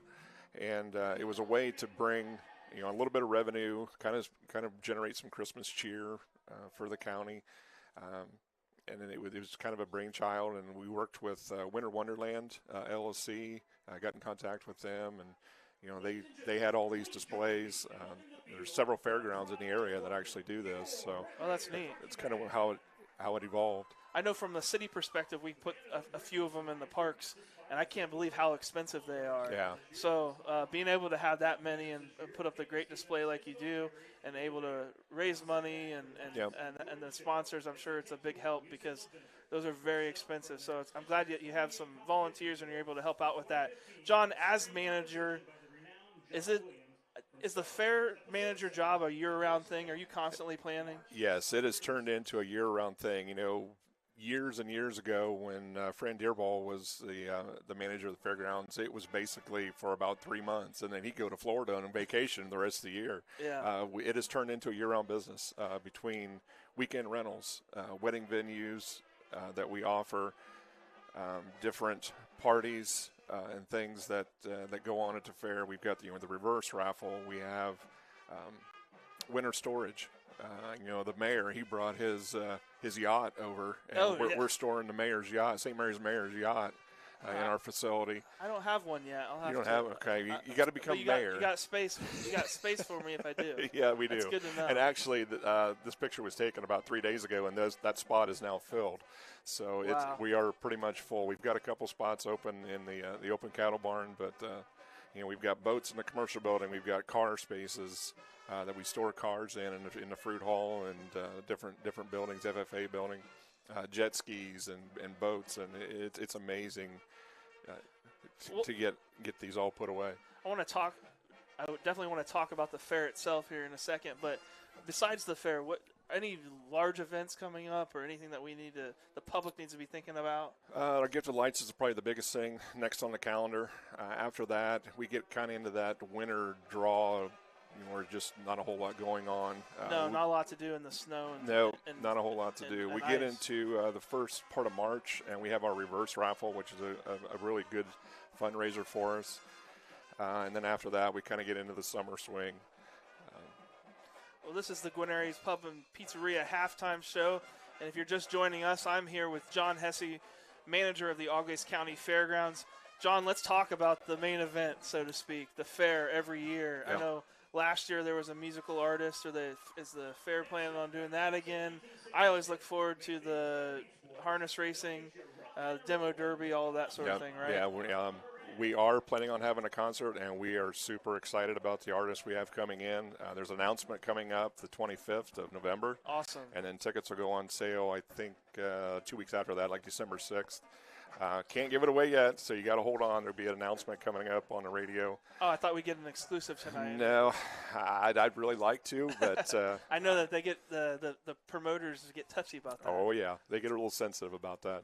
But yeah, we're gonna have the demo derby like we always do, and the harness racing and some of the other really cool events that we have. The cheerleading competition on Sunday nights, and it really amazed me. You just don't realize what all goes into putting on, the biggest party in the county, as people have told me. There's a lot of work behind it, and we've got a lot of great people that help us out. And as much fun as it is, I've had almost as enjoyable as an experience coming there and watching some of the kids show animals, seeing some of the auctions. As somebody that didn't grow up in 4-H, I didn't know about a lot of that until I went to the fair as an adult and saw those things. And it's amazing. St. Mary's has such a strong FFA and 4-H program. Yep. And we see football players, we see cheerleaders, we see people that have band members. They do things all over the school, but they also have this great life as a FFA or a 4-H member and on the fair and the fair board, junior fair board and things like that, right? We are extremely blessed with our county and the amount of support that we get from the businesses in the county. It's just incredible to see what all, how much support we get. Like you said, there's so many kids from throughout the county. It doesn't matter if they live out in the country or in town. I mean, they're in a 4-H club, a local 4-H club or FFA, and they're bringing their projects to the fair and proudly showing them off, which, a lot of the kids, a steer project, that's a 1.5 year long project. We've got steer winter weigh-in coming in. I think it's the second weekend, second Saturday in December. Those kids already have those animals, and there's a lot of long-standing projects that these kids really work hard with. I have some nieces and nephews in Mercer County, and they're raising hogs all year. And I went out to their farm a couple times, and it is, these kids get up every day, clean the pens, make water, feed the animals. It is a year-long event to raise an animal, and then just for a few days there at the fair is really the showdown. Yep, I grew up in the county. I've been pretty much in Salem Township my entire life. I had a little stint where I lived in town, St. Mary's, when I was trying to get myself figured out. But, I went through 4-H. My whole family did. My mom was a 4-H advisor. I'm a 4-H advisor. My wife was in 4-H. She was in 4-H clear up in Henry County. I drug her down here to be a part of our fair and our way of life down here, and she's adapted really well. Both of our kids went through 4-H, as well as sports and things like that, and it's a huge commitment to do both those things at the same time based on when our fair runs. So was last year your first fair? Yeah. Okay. It was Ed's last, but my interim first. Gotcha. So it was a lot of just kind of shadowing Ed and watching and observing and trying to keep notes. Nice to have that kind of brain there that has that experience. Able to help you out with it. I'm putting you on the spot a little bit, but what's the one thing that us from the outside have no idea about a fair manager during your first fair like that? Is there anything that you like, the biggest surprise, I guess, for you coming into it? Just how much work actually goes into it. It's the scheduling. It's when something goes haywire, it's knowing the people to get in contact with and how to get it fixed. And we had a really hot fair this year. I mean, we averaged temperatures well in the 90s, upper 80s and 90s. And so we had some electrical issues in the campground in particular. Overloading circuits and popping breakers, and it's okay. Who do I call? Who do I get a hold of? That frantic moment, And it's one of those positions it's not 8 to 5 or 9 to 5 ever. It's round the clock. Oh yeah, it's all night long. Yeah, so all night long. We're in constant contact with the sheriff department if any weather situations would arise. And well, I want to thank you again, John Hesse, for being here. Appreciate it. Yeah, great to hear about the fair and the fairgrounds and what's going on with that. I tell you what, the band is leaving the field now. We're going to take a quick break. When we come back, we're going to look at some stats and talk a little bit more. We'll have that and more right after this. The St. Mary's Memorial High School Alumni Foundation is proud to support St. Mary's Athletics. We invite you to become a member of the Alumni Foundation by checking out our website at www.mhsaf.com or checking us out on Facebook. Good luck, Riders. St. Mary's Legion Post 323, veterans working for veterans and the future of our country. The St. Mary's Legion Post 323 also donates thousands of dollars each year to local summer programs such as Boys State, Girls State, scholarships in education, Boy Scouts, oratorical, and shooting sports. St. Mary's Legion Post 323, remembering the past, living the present, and working for the future. Oglaze Equipment Rental is your source for all your equipment needs. Whether you're a contractor or a homeowner with a project, we can help get the job done more efficiently. Check us out at 1900 Salina Road or oglazeequipmentrental.com or just call 419-394-7883. Oglaze Equipment Rental. Hello, I'm Dr. Robert Spees. Welcome to Spees Chiropractic and Wellness Center. As a family practice, Spees Chiropractic welcomes in patients of all ages. Whether this is your first time or you've done this before, Dr. Spees and his compassionate staff are here for you. What makes Spees Chiropractic unique is their three-tier approach. By using chiropractic care alongside massage therapy and physical therapy, all your health care needs will be treated compassionately and comprehensively. Spees Chiropractic. Make the right choice for your care. I'm Larry Gruber, longtime educator and St. Mary's wrestling coach.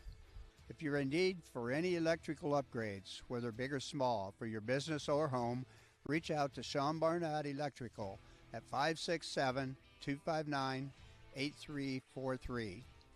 Wondering what it would cost to have a generator for your home or business? Contact Sean Barnett Electrical for a complimentary estimate for installation and yearly maintenance. Trying to do electrical work on your own can be shocking and painful. Yow! I'm in Sean's corner, and Sean will be in yours for all your electrical needs. Rider Nation Station doesn't always use a motor coach for our travels, but when we do, we always choose Buckeye Charter Service and their courteous and professional drivers. Since 1988, Buckeye Charter has been helping clients go the distance with one or multi-day outings, vacations, or school trips anywhere in the continental United States or Canada, utilizing a modern fleet of 55 and 56-seat passenger coaches. For your travel needs to roll on down the road, contact Buckeye Charter, the official charter bus service of Rider Nation Station.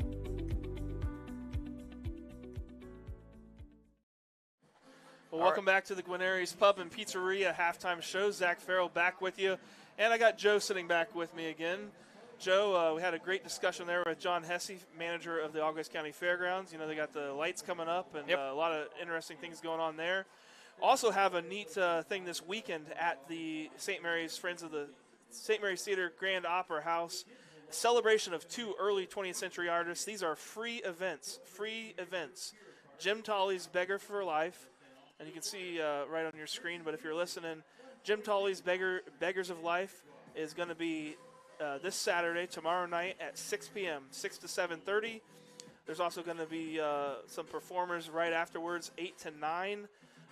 This is going to be a silent movie, but it's featuring a renowned silent movie organist, Dennis James. He composed his own score for this. I'm telling you, if you have not seen a silent movie in person, it is amazing. I was blown away. The first time I went, I thought, oh, what am I getting into? It is amazing. Looking at Sunday then, the November 17th, so this Sunday, again, free will offering, William K. Howard's Let's Go. This was a movie that was created by William K. Howard, and this is a reenactment of the world premiere of Back Door to Heaven then at 5:15 that day. So Back Door to Heaven was a movie by William K. Howard as well, and it was premiered at the St. Mary's Theater back in the 20s. And so what a neat experience that we have at the theater this weekend. Again, two free events Saturday and Sunday. can't complain about having things to do and then not go to things like this. Absolutely. So we want everybody to come out to that. But we got a field here. We got a game going on here in the field, Joe. I'm going to look at some stats graciously sent over to me from Andy Rammel, hopefully here before we get going. St. Mary's first downs 4, London 6. Total yards, St. Mary's 74, London 108. St. Mary's 36 passing yards, London 20. St. Mary's 1 fumble lost. Penalties, St. Mary's 2 for 7, London 3 for 25. Third down conversion, St. Mary's 2 for 6, London 3 for 6. Average drive start, St. Mary's at the 33-yard line, London at the 46-yard line. Time of possession, St. Mary's 12 minutes, 41 seconds, London 11 minutes, 19 seconds. Pretty evenly matched offensively and defensively. The difference tonight has been London's special teams score. Aiden Meyerdings 2 for 4 for 36 yards. Caleb Schmidt 6 for 16. Colton Mabry 5 for 22. And Dominic Osborne 3 rushes for 7 yards there. Parker Beam 1 catch for 32 yards. That was huge on London's side. Chris Mason 2 for 7 for 20 yards. Noah Solers 9 rushes for 22 yards. 7 Gravely 4 rushes for 18 yards. June Turner 3 rushes for 46 yards. So again, pretty evenly matched up and down, offensive, defense. Difference has been the special teams, and that's why London has an extra score. But St. Mary's certainly not out of it, and what an amazing set of events there at the end of the half to get themselves right back into this game with a late touchdown. Joe? Absolutely.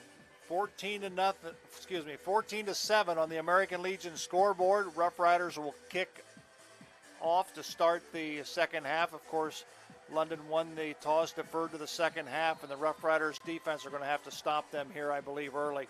They cannot afford to go down 2 scores. This kickoff is being brought to you by Varsity Lanes, and it's going to go to Gravely. He's to the 15. He's going to bounce to the outside. He's got the corner. Now he's going to cut back to the middle. He's to the 40, to the 45. He's going to run down to the 40. He's going to go to the 40, the 20, and he's tackled. Tripped up by Luke Bournes.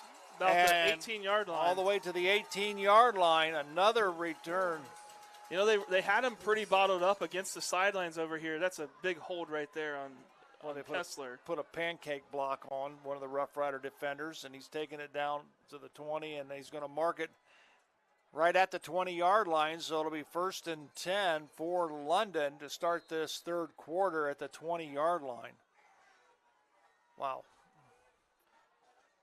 He just outran him. Turner bounces to the outside. He's to the 15, to the 10, to the 5. Was he in? Touchdown, London. Man. Could have been a horse collar tackle, I think. Boy, a one play, 20 yards, touchdown. That's just sheer speed. That's what's beating the Rough Riders right now. They've just got a little bit more speed to the outside than the Rough Riders do. And their offensive line is doing a good job of peeling off and cutting people, Yeah, they're just creating kind of space. Their offensive line is, and these guys are so fast that they're just running away from the St. Mary's guys. 20-7 on the American Legion scoreboard with the point after coming by Eli Noble. Just 20 seconds off the clock. Kick is up, and the kick is good. So just like that, with 20 seconds run off the clock here in the third quarter on the American Legion scoreboard, London 21, St. Mary's 7, back right after this. Do you find yourself faced with injustice or confronted with a legal matter that you need help resolving? If so, call attorney David Walbacher at 216-225-9181. That's attorney David Walbacher for all your legal needs. In need of a marketing idea for your business or organization? From concept to execution, we are your go-to for promotional products, signage, apparel, print materials, graphic design, and fundraising. Freedom Marketing Strategies is a Rough Rider-owned business with over 50 years of marketing, graphic design, and fundraising support. Call Sissy or Gail today to get started. This kickoff return is being brought to you by Varsity Lanes in St. Mary's. 21-7. Third quarter just underway. Long kickoff return and one play. And 7 points on the board for London.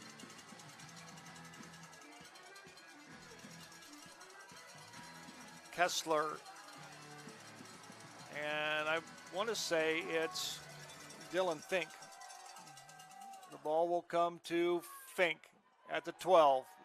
He's to the 20, to the 25, he's to the 30. And he is brought down at about the 37-yard line. Maybe they'll give him the 30, or the 40. Now they're going to mark it right at the 39. So good return by Dylan Fink, who's in for the injured Noah Dixon.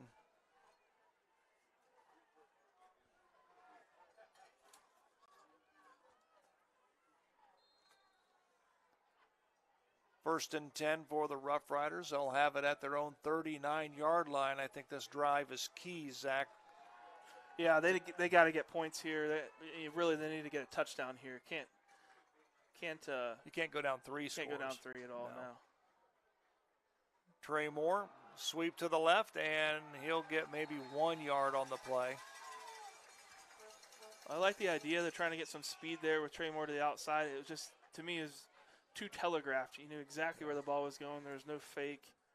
Trey Moore, your ball carrier.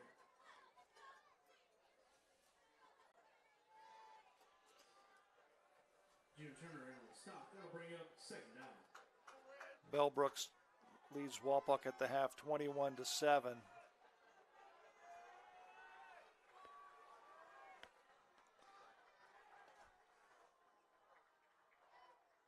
Dominic Osborne in motion, and Meinerding is going to go down.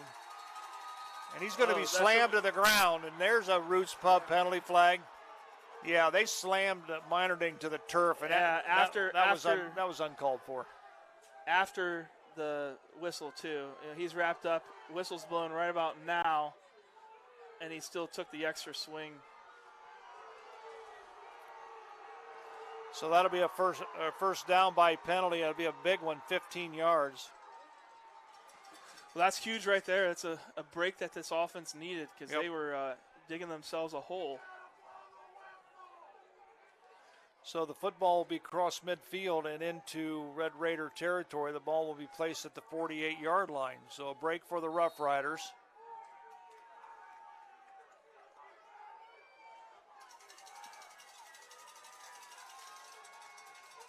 Kessler and Fink wide to the right. Osborne counter back. He's going to bounce to the outside, and he's going to get about a yard. Boy, the going's been tough for Dominic Osborne the last couple of weeks. Taking a look at a couple of scores in the Midwest Athletic Conference in Division 6. Coldwater at half leads 49-0, and a 42-7 over Cincinnati Country Day. Marion Local all over Ansonia 48-0, and Minster leads Cincinnati College Prep 35-0. All righty, there's a pass out to Kessler to the 40. And he's going to be brought down at about the 37-yard line as Fink lost his helmet. Nice quick pass out to Kessler there. Well designed. Fink, good job. Fink, good job blocking. Fink should be able to stay in the game. That was clearly pushed off by the defender, but I don't think the referees saw it. So that should have been a penalty, really. Kessler goes wide to the left.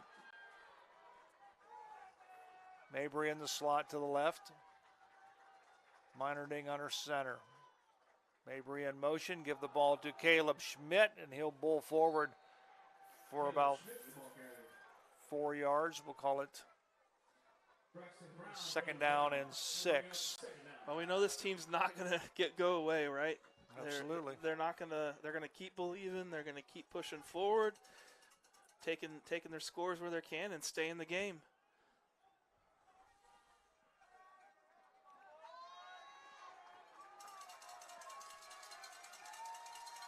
Mabry lone set back behind Meinerding. It's a double wing situation. Meinerding is going to be tackled for a big loss. He had some guys wide open too.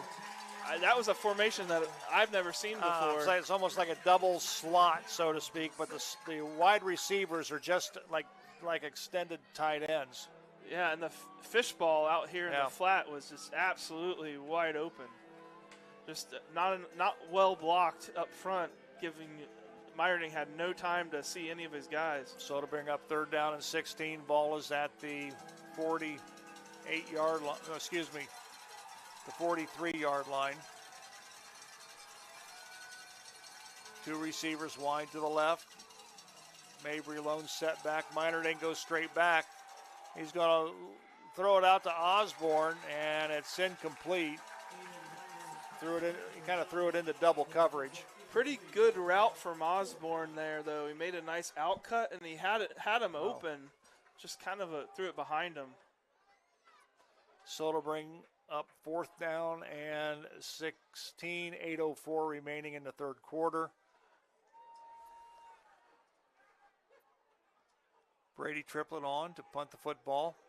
And Gravely is back. He'll be standing at about the 10-yard line. He is dangerous.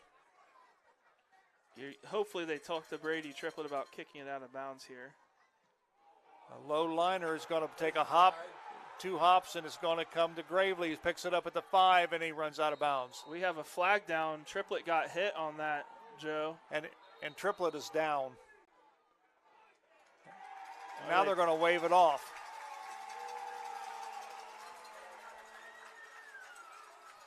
I don't understand why they waved it off. He was blocked into him. Blocked into the Yeah, that's kicker. the right call. You can see that on the replay there. The defender it was clearly roughing the kicker, but yeah, it could have been almost a block in the back because he shoved him. He was shoved into him. It was pretty obvious. Hey, look at the good news. We bottled up Gravely for the first time. Yeah, we did. There's another view right there. 34 Mabry just pushes him into him. 1st and 10. The ball is placed at the Red Raider 7-yard line. 7:55 remaining here in the 3rd quarter.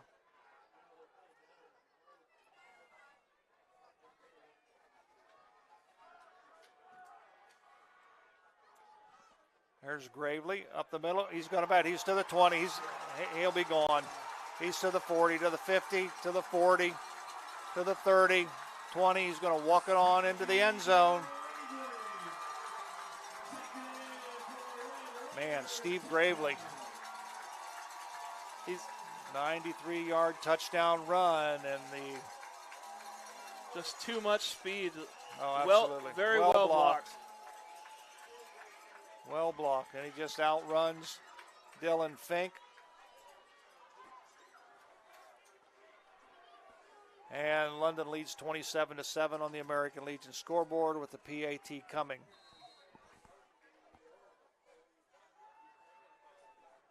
Eli Noble on to try the point after. The kick is up, and the kick is good. So with 7:40 remaining in the 3rd quarter on the American Legion scoreboard. London 28, St. Mary's 7. Back right after this.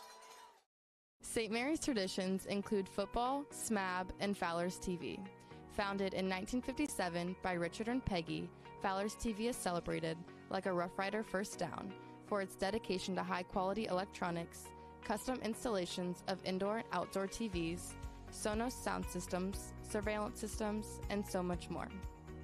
With 12 months of special financing available on approved credit, shopping local has never been better. Fowler's knowledgeable and friendly staff uphold the tradition of exceptional customer care, servicing only what they sell with the same or next day service. First. Already back at Pickwas Alexander Stadium. We'll just keep that picture right on up there. That's the answer to our trivia question. To name the kicker, who is the only foreign exchange student to score points as a Rough Rider football player. He was also on the Rider cross-country team, and that is Joni Kartalona. And he was from Finland. He kicked a 32-yard field goal against Delphos St. John in 1975. And congratulations, we had a number of winners. A lot of correct answers. And Eric Langston on your random number generator. There you go. So congratulations to Eric. Fink's got it. He's got it to the 25, to the 30. He makes a move inside, and he's going to get to about the 36-yard line before he's brought down. Eric, you can pick up your gift card for a 15-inch pizza from Guarneri's Pizzeria and Pub. You can pick that up next week at Laura Yelton State Farm Insurance during their normal business hours.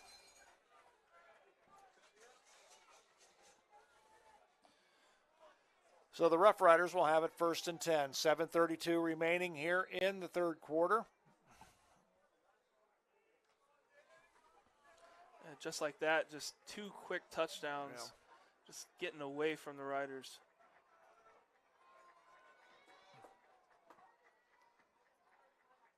Minerding, quick pass. It goes to Kessler. Kessler's got it. He's going to get about 2 on the play, and that's it.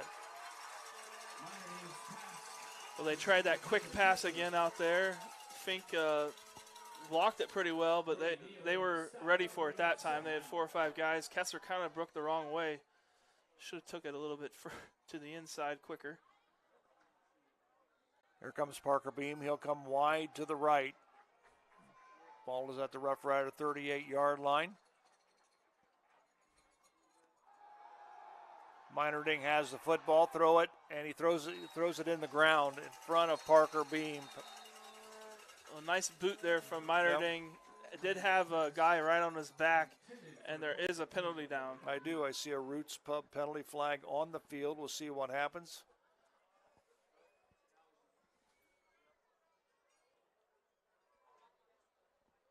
Well, he said it looked like an eligible man downfield, but he said it against. He pointed towards London. There he goes. Declined. It was an ineligible man downfield. Penalty is declined by London. It'll still bring up 2nd down, and it's going to go 3rd down and 8 for the Rough Riders. Wing to the left. Mabry and Osborne in the backfield. Minerding is tackled for a loss. And he is tackled by about 4 Red Raiders. He didn't have a chance. No, there was somebody. Let's see if they got him by the face. Almost. Yeah, it did look like they grabbed his face mask at the end. It looked like he got him by the face mask. But nonetheless, the loss will bring up 4th down and 19. So the Rough Riders will be in punt formation. Of course, guess who's back? Gravely. He'll stand at the 39-yard line of London.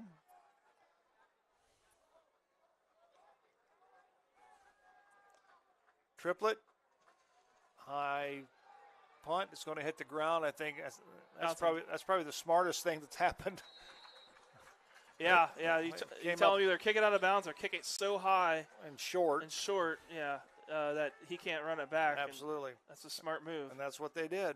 But nonetheless, the Red Raiders will have it 1st and 10. The ball will be at the 45-yard line of London. 6:02 remaining. 28-7 on the American Legion scoreboard. Rough Riders trail.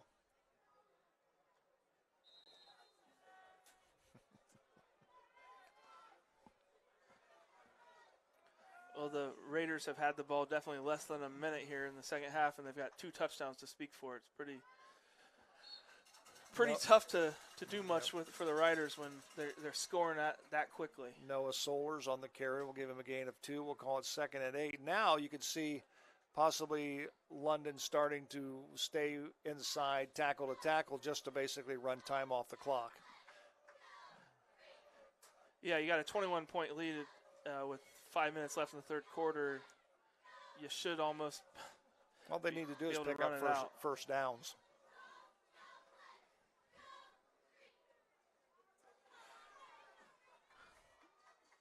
Man in motion.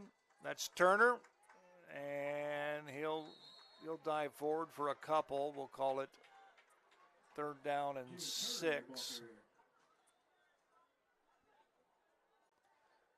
Clock continues to run.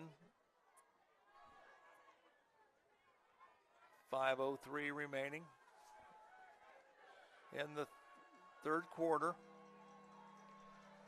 This brings up a Minster Bank money down for this Rough Rider defense.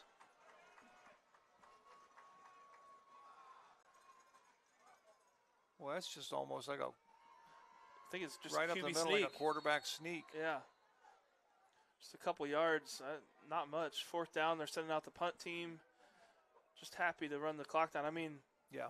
If you're St. Mary's, I guess you're happy that they're not trying to get first downs or score, because this is about your only chance at this point, is getting the ball back and quickly scoring and using the clock. So 4th down, and we're going to call it 5, punt formation. Jacob Kessler back deep. Blake Ray to punt. Kessler back.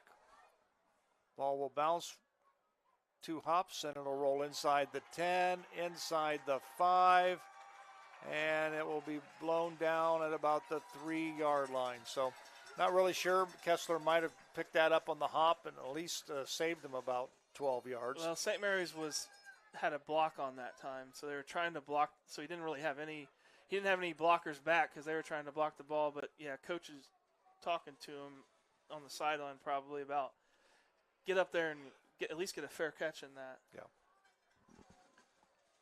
Save 15 yards. 3:56 remaining here in the 3rd quarter. Ball is placed at the Rough Rider 3-yard line, 1st and 10. 2 receivers to the right. Minerding back, and that was incomplete. Not really sure who that ball was intended for. Fink and Kessler were both out there. I didn't actually see who it was. I couldn't tell if it was tipped at the line or if it just came out of his hands awkward, but it had a downward trajectory there that was no.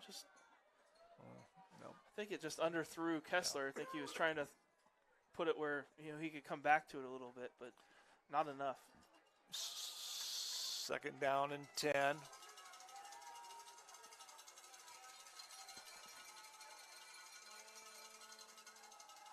Minerding falls in the end zone. That's going to be a safety. Yeah. Yep. Minerding dropped back for a pass in the end zone. It looked like his knee buckled and he went down. It's a safety. There is some rain falling now, Joe. Wasn't in the forecast, but yeah, Minerding just slips. Yep, he did slip.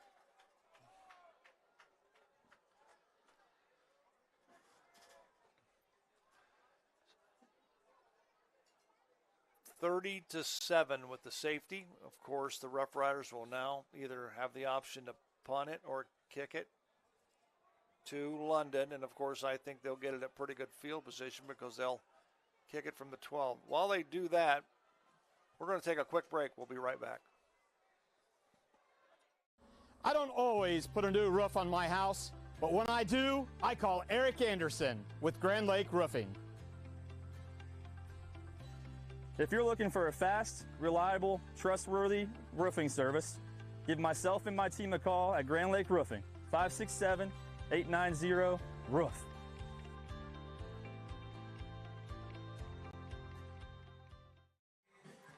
All righty, we're back at Alexander Stadium in Piqua, Ohio. Joe Hurlbert alongside Zach Farrell, Rider Nation Station.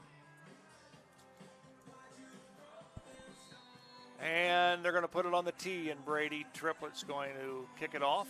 And, of course, Stephen Gravely is back at about the 34-yard line. Here comes Triplett. There's the kick. High, short kick. It's taken by an up man. That is Isaiah Neer. And Neer brings it to about the 44, 43-yard line where London will have the football in Rough Rider territory. Another good return.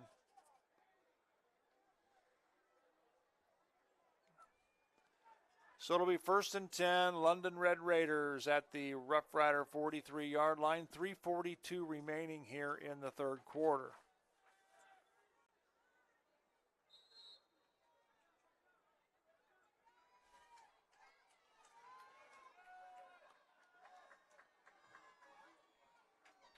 I think London will just keep trying to run it inside the tackles. Yep.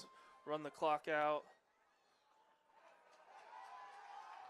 Noah Solers will give him a gain of about 8 on the play. We'll call it 2nd down and 2.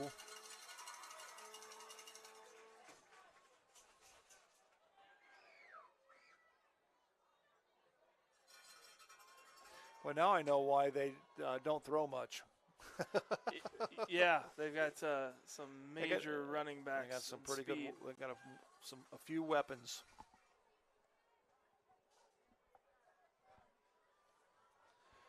So we'll call it 2nd down. We'll give him a gain of 7. 2nd down and 3 for London. Man in motion. Here comes Solers right up the middle.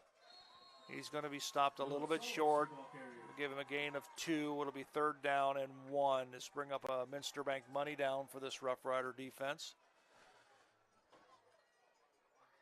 Credit to the offensive line, too. They've just done a great job of blocking tonight for London, creating some pretty big lanes for their speedsters, wearing down the St. Mary's defense.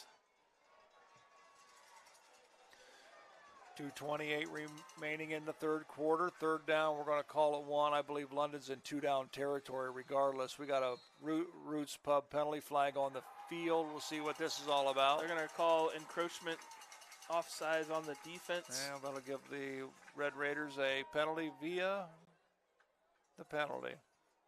Watching that again, I think it's on 79 there for St. Mary's, but it's not that. It doesn't look that bad from this angle. He's right on the line, though, so neutral zone's neutral zone. 1st and 10. Ball is at the Rough Rider 29-yard line, 2:10 remaining in the 3rd quarter. They're not in any hurry at all. 22 seconds on the play clock, 2 minutes remaining. They're not in any hurry at all. Here they go. They break the huddle with 14 seconds remaining on the play clock.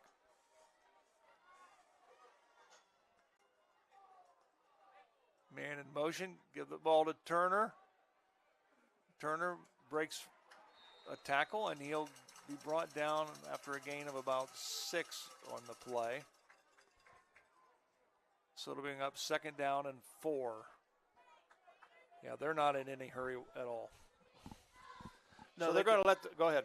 I was going to say they can just sit back and let it go. They got a couple minutes left, or less than 2 minutes left, almost getting down to 1 minute here in the 3rd quarter, and they're just going to let it run out.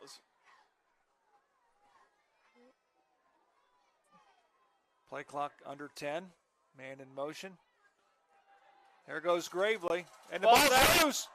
And Parker Beam comes up with a loose ball. Who else? Exactly.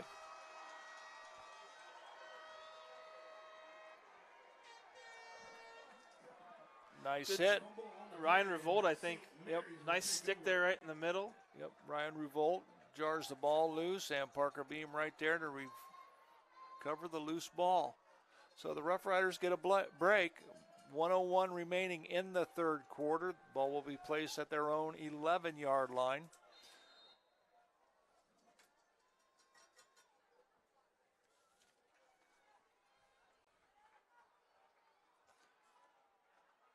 Two receivers wide to the left. Kessler and Fink. Balls to Kessler. Fink's out there to block. We'll give him a gain. He's run out of bounds. We'll give him a gain of about 5 on the play. Keep the clock going. Clock will continue to go. I don't understand that. I tell you what, it used to be in the day when you go out of bounds, regardless, you were out of bounds. Clock stopped. Yeah. Now he ran completely out of bounds. Clock continues to run. I don't get it.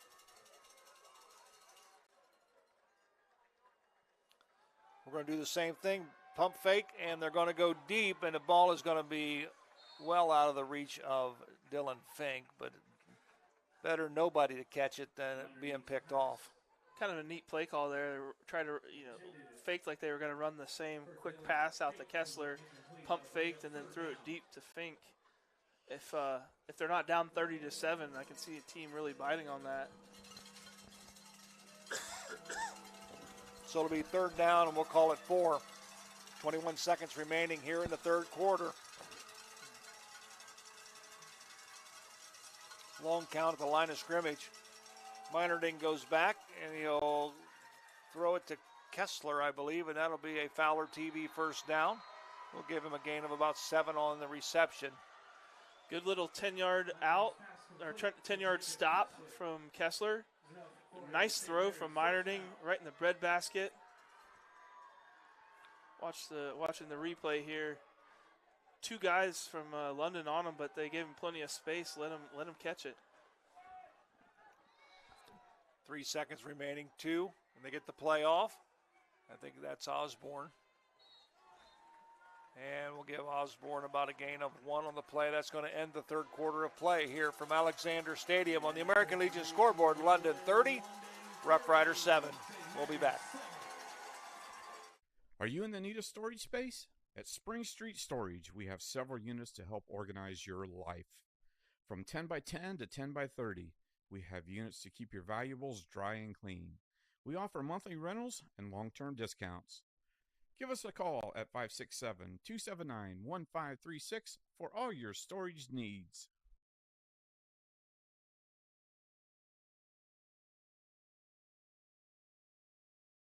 John? All righty.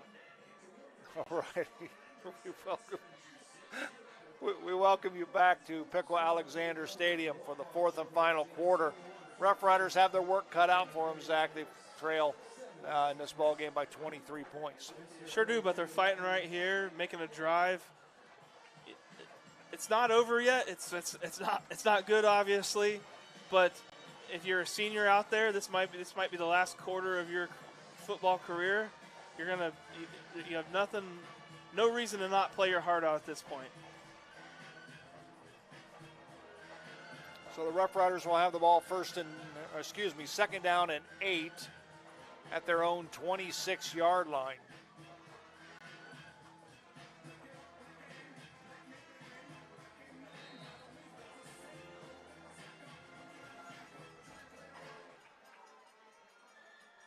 Kessler wide to the right, Fink wide to the left. Minerding in the shotgun. He goes back. He's got pressure, and he is thrown down by number 24. That's LaDanian McNeil. Riders tried to do that max protect thing again. Dominic Osborne blocking on that right end, unable to get a good enough shot on the DN. 24 gets around him. So with the sack, the Rough Riders find themselves with a 3rd and 16 situation. 2 receivers to the right. Kessler and Fink got Mabry in motion. Minerding is going to get sacked again. Not really sure what that play was designed to do. It looked like he was going to try like a little pitch to Mabry, but that didn't happen. No. And he was sacked, and so the Rough Riders find themselves with a 4th and long. Yeah, it was just a kind of a boot play out of shotgun, rolling out to the right. Yep. 4th and 24. That brings on Brady Triplett. He's standing in his own end zone. Gravely standing at the 44-yard line of the Riders to receive the punt. Low snap, kick is up. Nice punt by Triplett. The ball is going to hit at about the 40. It goes to Gravely, and he's going to run straight out of bounds. So that's good coverage there by the Rough Rider special teams unit. Yeah, and Gravely, too. I wonder if he's thinking, I'm not going to take any hits and get injured at this point, too. So Chris Mason, the senior quarterback, will head back out along with the rest of this first team offensive unit for London. 10:24 remaining in the football game. Of course, the winner of this game will meet the winner of Walpock and Bellbrook, and Bellbrook's up 21-14 at this point in time. Yeah, look for the Red Raiders just to move the ball forward, although they give the ball to Gravely, and he's going to go down. Give him maybe a gain of 1 on the play, if that, so we'll call it 2nd down and 9 Well, I'll tell you what, anytime you grab a player by the shoulders and spin him around like they did there, it's very easy. You could blow a knee. Yeah. Matt Murray, 79 there, takes him over the top, and somebody else had him on the bottom. And, yeah, you got to be worried if you're London coaches right now. Some of these players taking some big shots. Yep. They put number 7 in. Let's see if they try to catch St. Mary sleeping with a pass or something. Nope. 7 is Turner. Here comes Turner with the football, and they're trying to get him down. They finally do, but we'll see where they mark the forward progress. It looks like the Rough Riders are going to get a favorable spot. Now we got a flag thrown. We've got a Roots Pup penalty flag thrown high in the air. Boy, he launched that one. Yeah, one of their players didn't like how long Danmeyer took to tackle him there, but it really wasn't that far after the play whistle or anything, and it wasn't extra hard or anything like that. St. Mary's pointing to the other side. Dead ball against London. So they're going to move this one back about 15 yards.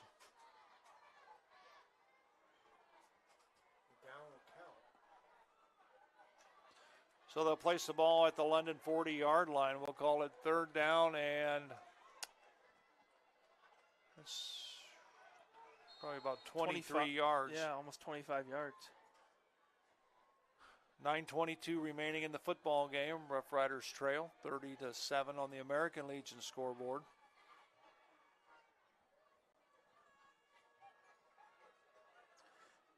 Cameron Danmeyer, the senior linebacker, still playing really hard just on that last play. Rider defense not ready to be done yet, although the time is ticking. Mason under center. And here comes Turner again. He's to the 49-yard line before he is brought down. Taylor Compton in on the stop.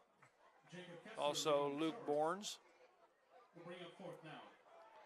Going to bring up 4th down in a punting situation for London. And coming in to do the punting, I believe, is Blake Ray.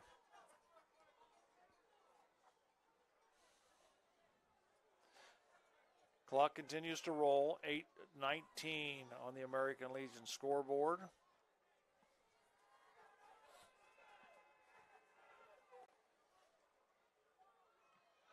Luke Bournes almost blocked it. It's going to hit. And the ball is going to roll inside the 20-yard line.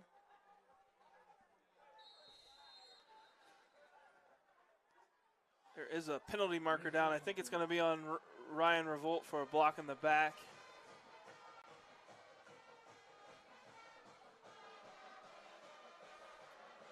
Oh, wow. Yeah.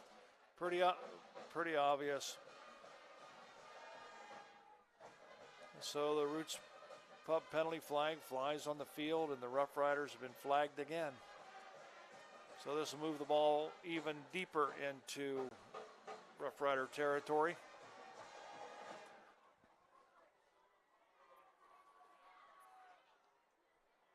.7:57 remaining in the football game. A monumental task for the Rough Riders to get back into this ball game. Ball is going to be placed at the 6-yard line.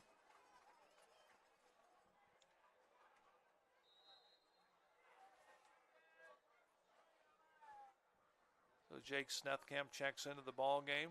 Kessler goes out. Terry Borski out over the football at center.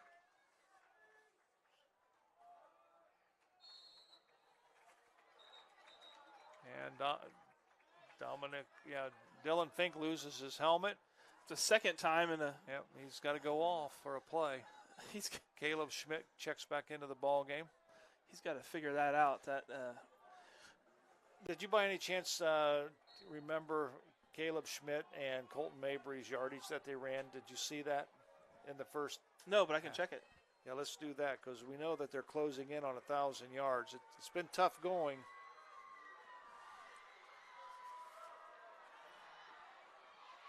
Osborne. Mabry, Osborne to the 30, to the 35, and he's going to be pushed out of bounds at the 45-yard line. Nice run by Osborne. Other than that pass play to Parker Beam, that's probably one of the longest plays from scrimmage the Rough Riders have had tonight. Absolutely. That's definitely the longest run. And it's close to being as long as Here comes Parker the Beam. lonesome polecat. London has scouted this because they're right over it. Meinerding all by himself, and he is going to go down for about a 10-yard loss. That play is not designed to let the quarterback do. No. He's got to make a quick decision. Exactly. He either has to throw it quickly to the center, or toss it over to the running back behind the line here, or sprint out to the right. Yep. So it'll be a big loss. It'll be 2nd down and 20. The ball is at the Rider 35-yard line. 6:33 remaining in the game. Clock continues to tick. Meinerding in the shotgun. Fink and Kessler wide to the right.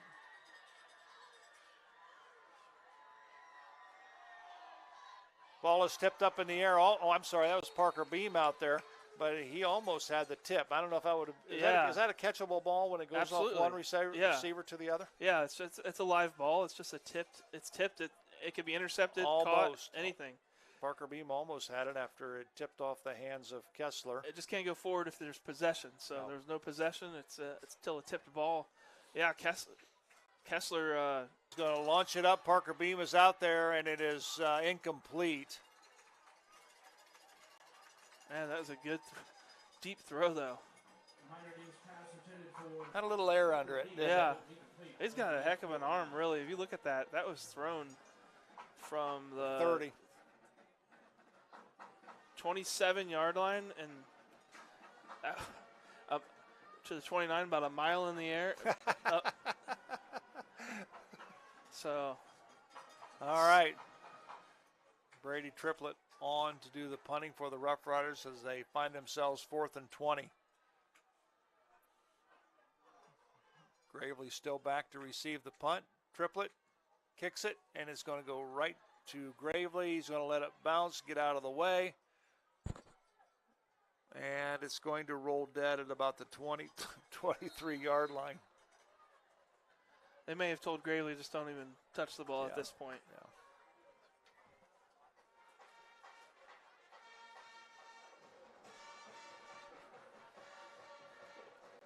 Well, this is it for a lot of these seniors, Joe. I'm just going to start going through some of their names here while we're sitting here. But thinking about Noah Dixon tonight, he hasn't been back in since that hit early on where he looked concussed. But what a season, both defensively and offensively. Came up with some huge plays when he needed to. Absolutely contributing on all sides of the ball by Noah Dixon. Absolutely. 1st and 10, Red Raiders. Ball is at their own 23-yard line. And is that Noah Solers on the carry? Callan Mizutani on some special teams, and Coach Fry talked about him just being a good locker room guy and helping out on scout teams, and great contributor to the team. Luke Bournes, what an improved player through the years with him. We've seen him since a sophomore, and he's just gotten better and better at DB. Solers again gets tripped up at the line of scrimmage, but he falls forward for about a yard gain, so we'll call it 3rd down and 9, a Minster Bank money down for the Rough Rider defense. 5 minutes remaining in the football game. Jacob Kessler. Yep. Mr. Skill guy. Did everything. Yeah, any good Rough Rider team in the past 25 years has had a guy like him. Yeah. For us, it was Nick Yale. He ran split out. He played defense. Special teams, can put him anywhere. Jacob Kessler has been that guy. 3rd down and 9. Quick pitch to Solers. He's going to bounce to the outside, and he's going to be brought down after a gain of about 2 on the play, so we'll call it 4th down, and here comes the punt team. Of course, all London wants to do now is pretty much dominate and run out the clock, so they're... Dominic Osborne. Yep. What a career. Yep. Over 1,000 yards this season. I know moving up the yardage list for a season. Wesley Blair, we saw him coming in and making some good plays, and Coach Fry talked about how much he's improved. Kessler's going to catch this one at the 39. He's to the 50 before he runs out of bounds. Colton Mabry, what a career. I mean, Osborne and Mabry, we've been talking about them since they were freshmen. And it feels like, they've grown up with Coach Bo Fry, his 4th year coaching. This is their 4th year that we've seen them playing. And we've been calling their names, so I kind of feel like they've grown up with us a little bit too. It's been great to see them. And Colton Mabry, geez, just an amazing mix of power but speed as well. Parker Beam will go wide to the left. Kessler wide to the right. Meinerding in the shotgun. Drops back, and he gets rid of the ball and gives it to Osborne. Osborne will get it to about the 47-yard line before he's brought down. Nice little screen pass there to Osborne. Ryan Revolt, number 48, all over the defensive side, made some big special teams plays, had some big hits Revolt did this year. Been a pleasure watching him play. Absolutely.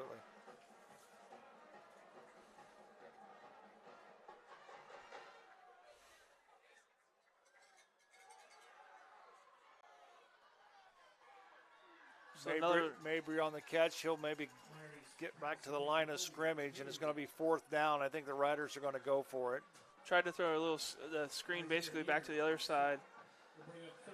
Got to call these guys together, I think. Will Glass and Camden Roth, the 2 guards for St. Mary's.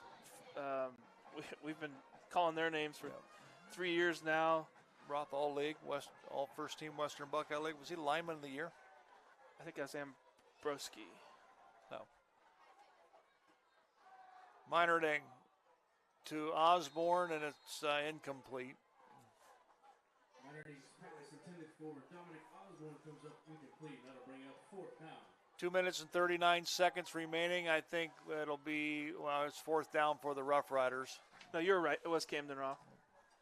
Yes, Offensive Lineman of the Year for the WBL.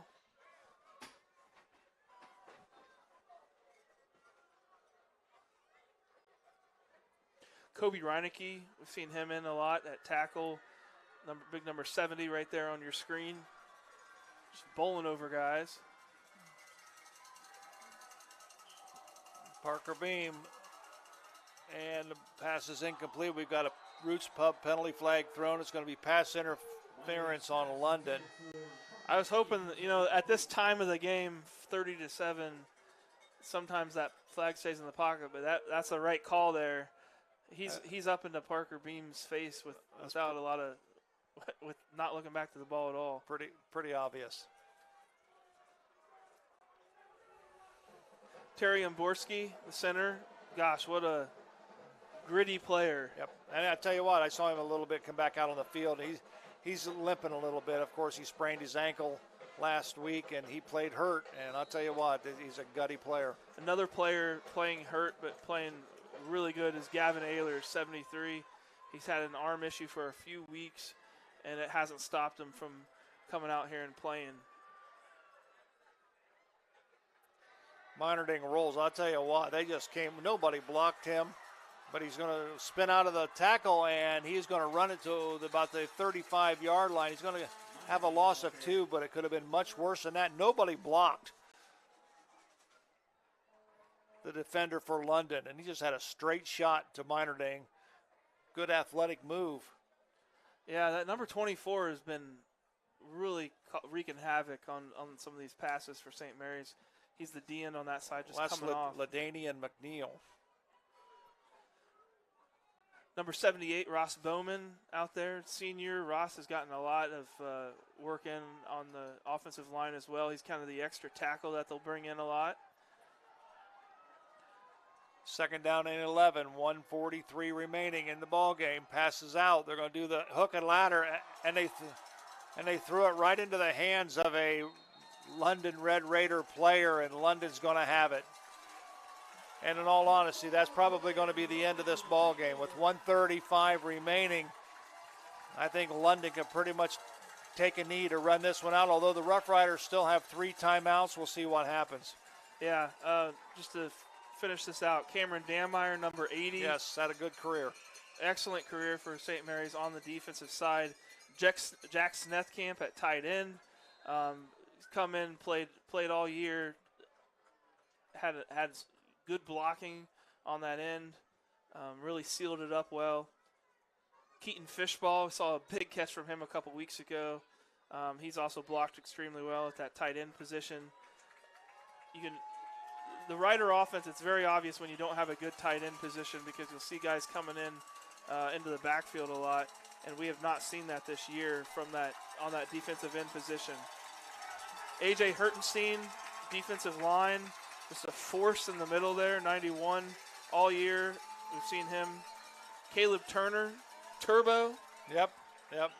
Just plays so much bigger than his size and has a motor. And then Robert Williams at D-line as well. Yep. We've seen them all rotate in. London takes a knee. We're under a minute, 50 seconds remaining while we got this time. Let's thank some of our sponsors. This game's pretty much going to end at 30-7 in favor of London. Spees Chiropractic, Fowler's TV, American Legion Post 323. Varsity Lanes, All Glaze Equipment Rental, Spring Street Storage, Minster Bank.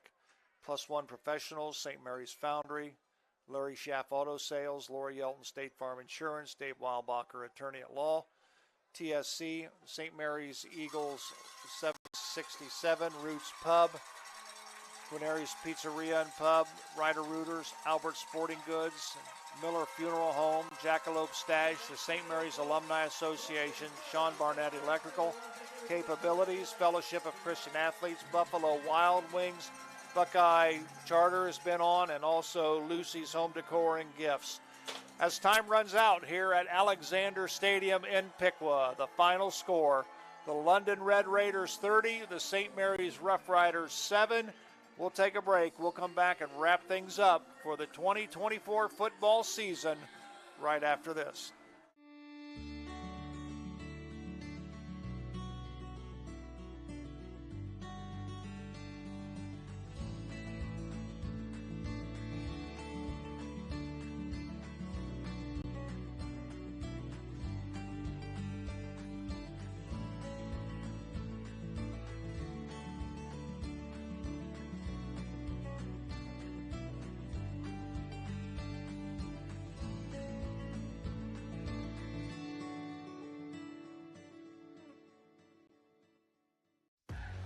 Albert Sporting Goods, outfitting your team since 1980. Our products consist of individual and team equipment for all community organizations, club teams, high school and collegiate sports. We personalize your gear with embroidery, screen printing, digitizing and graphic design with on-site services to deliver quality uniforms, spirit wear, and fulfill every equipment need. Order online now at albertsportinggoods.com.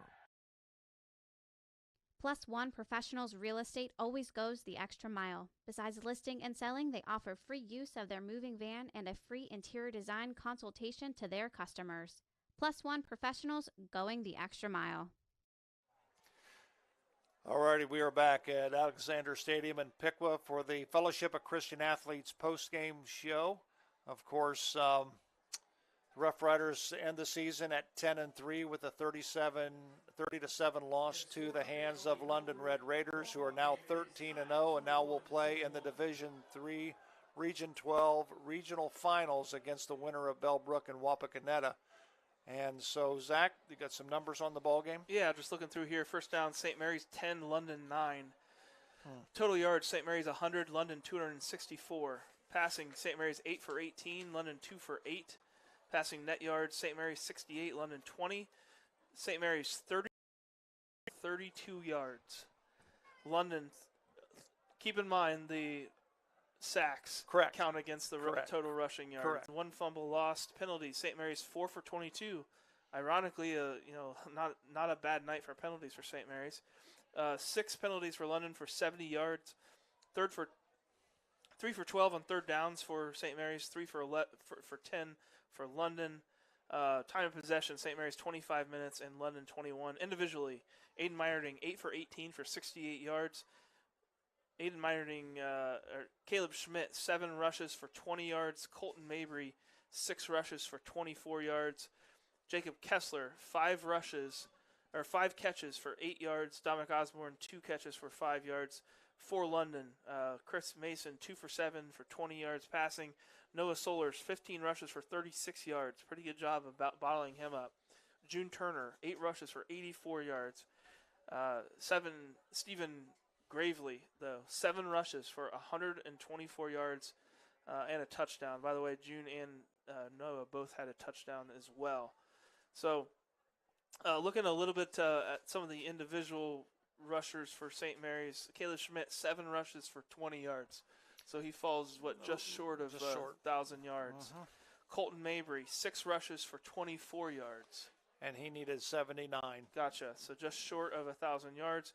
Dominic Osborne 5 rushes for 44 yards. So individually, St. Mary's just really overmatched tonight. And they, on top of it, I don't think played their best game. A lot of mistakes, a lot of didn't feel in sync offensively or defensively. Defensive-wise, not horrible when the defense was on the field, but special teams didn't let them get on the field too much with those big returns and big plays and turnovers on offense. Absolutely. Well, the Roughriders, a great season. They finished 10-3. Of course, they lost 2 back-to-back games early in the season to Defiance and Wapakoneta, and then they ran off a string till it comes to an end here tonight. So I'll tell you, partner, it's been a great season. It sure has. It's been a good ride. Yeah, this is a great group of seniors. It is. And gosh, if you're going to lose, at least you can lose after having 2 of the best games that I've ever seen in person over the past 2 weeks. So disappointing, but there's only going to be one team that's happy at the end of the year in each division. Absolutely. And this year wasn't the Riders. Lots to build on as well, Joe. I agree. We saw some youth tonight. We've been talking all season about some of these spectacular sophomores. Taylor Compton, Parker Beam, both sophomores. We saw Aiden Meinerding progress as a passer that I hope that they work on in the offseason. So it's going to sting tonight for the seniors. I'm telling you what, you'll look back and you'll have an amazing memory here. But well done for a career. Absolutely. So that's going to do it for Rider Nation Station for the 2024 football season. We want to thank everybody along the way that has joined us on this run in 2024. And we want to thank our sponsors once again. So, and from our entire Rider Nation Station crew tonight, Logan, Justin, Ross, Doug Spencer, Rich Spencer, and wife Susan. For my partner, Zach Farrell, I'm Joe Hurlbert. Thanks for joining us this year. Once again, the Roughriders. And, of course, I forgot my buddy Dave Weilbacher, who's been my little voice in my ear all season long. And the Riders ended with a 10-3 mark with a loss tonight to London 30-7. So until our winter sports season rolls around, for Zach Farrell, I'm Joe Hurlbert. So long, everybody, from Alexander Stadium in Piqua.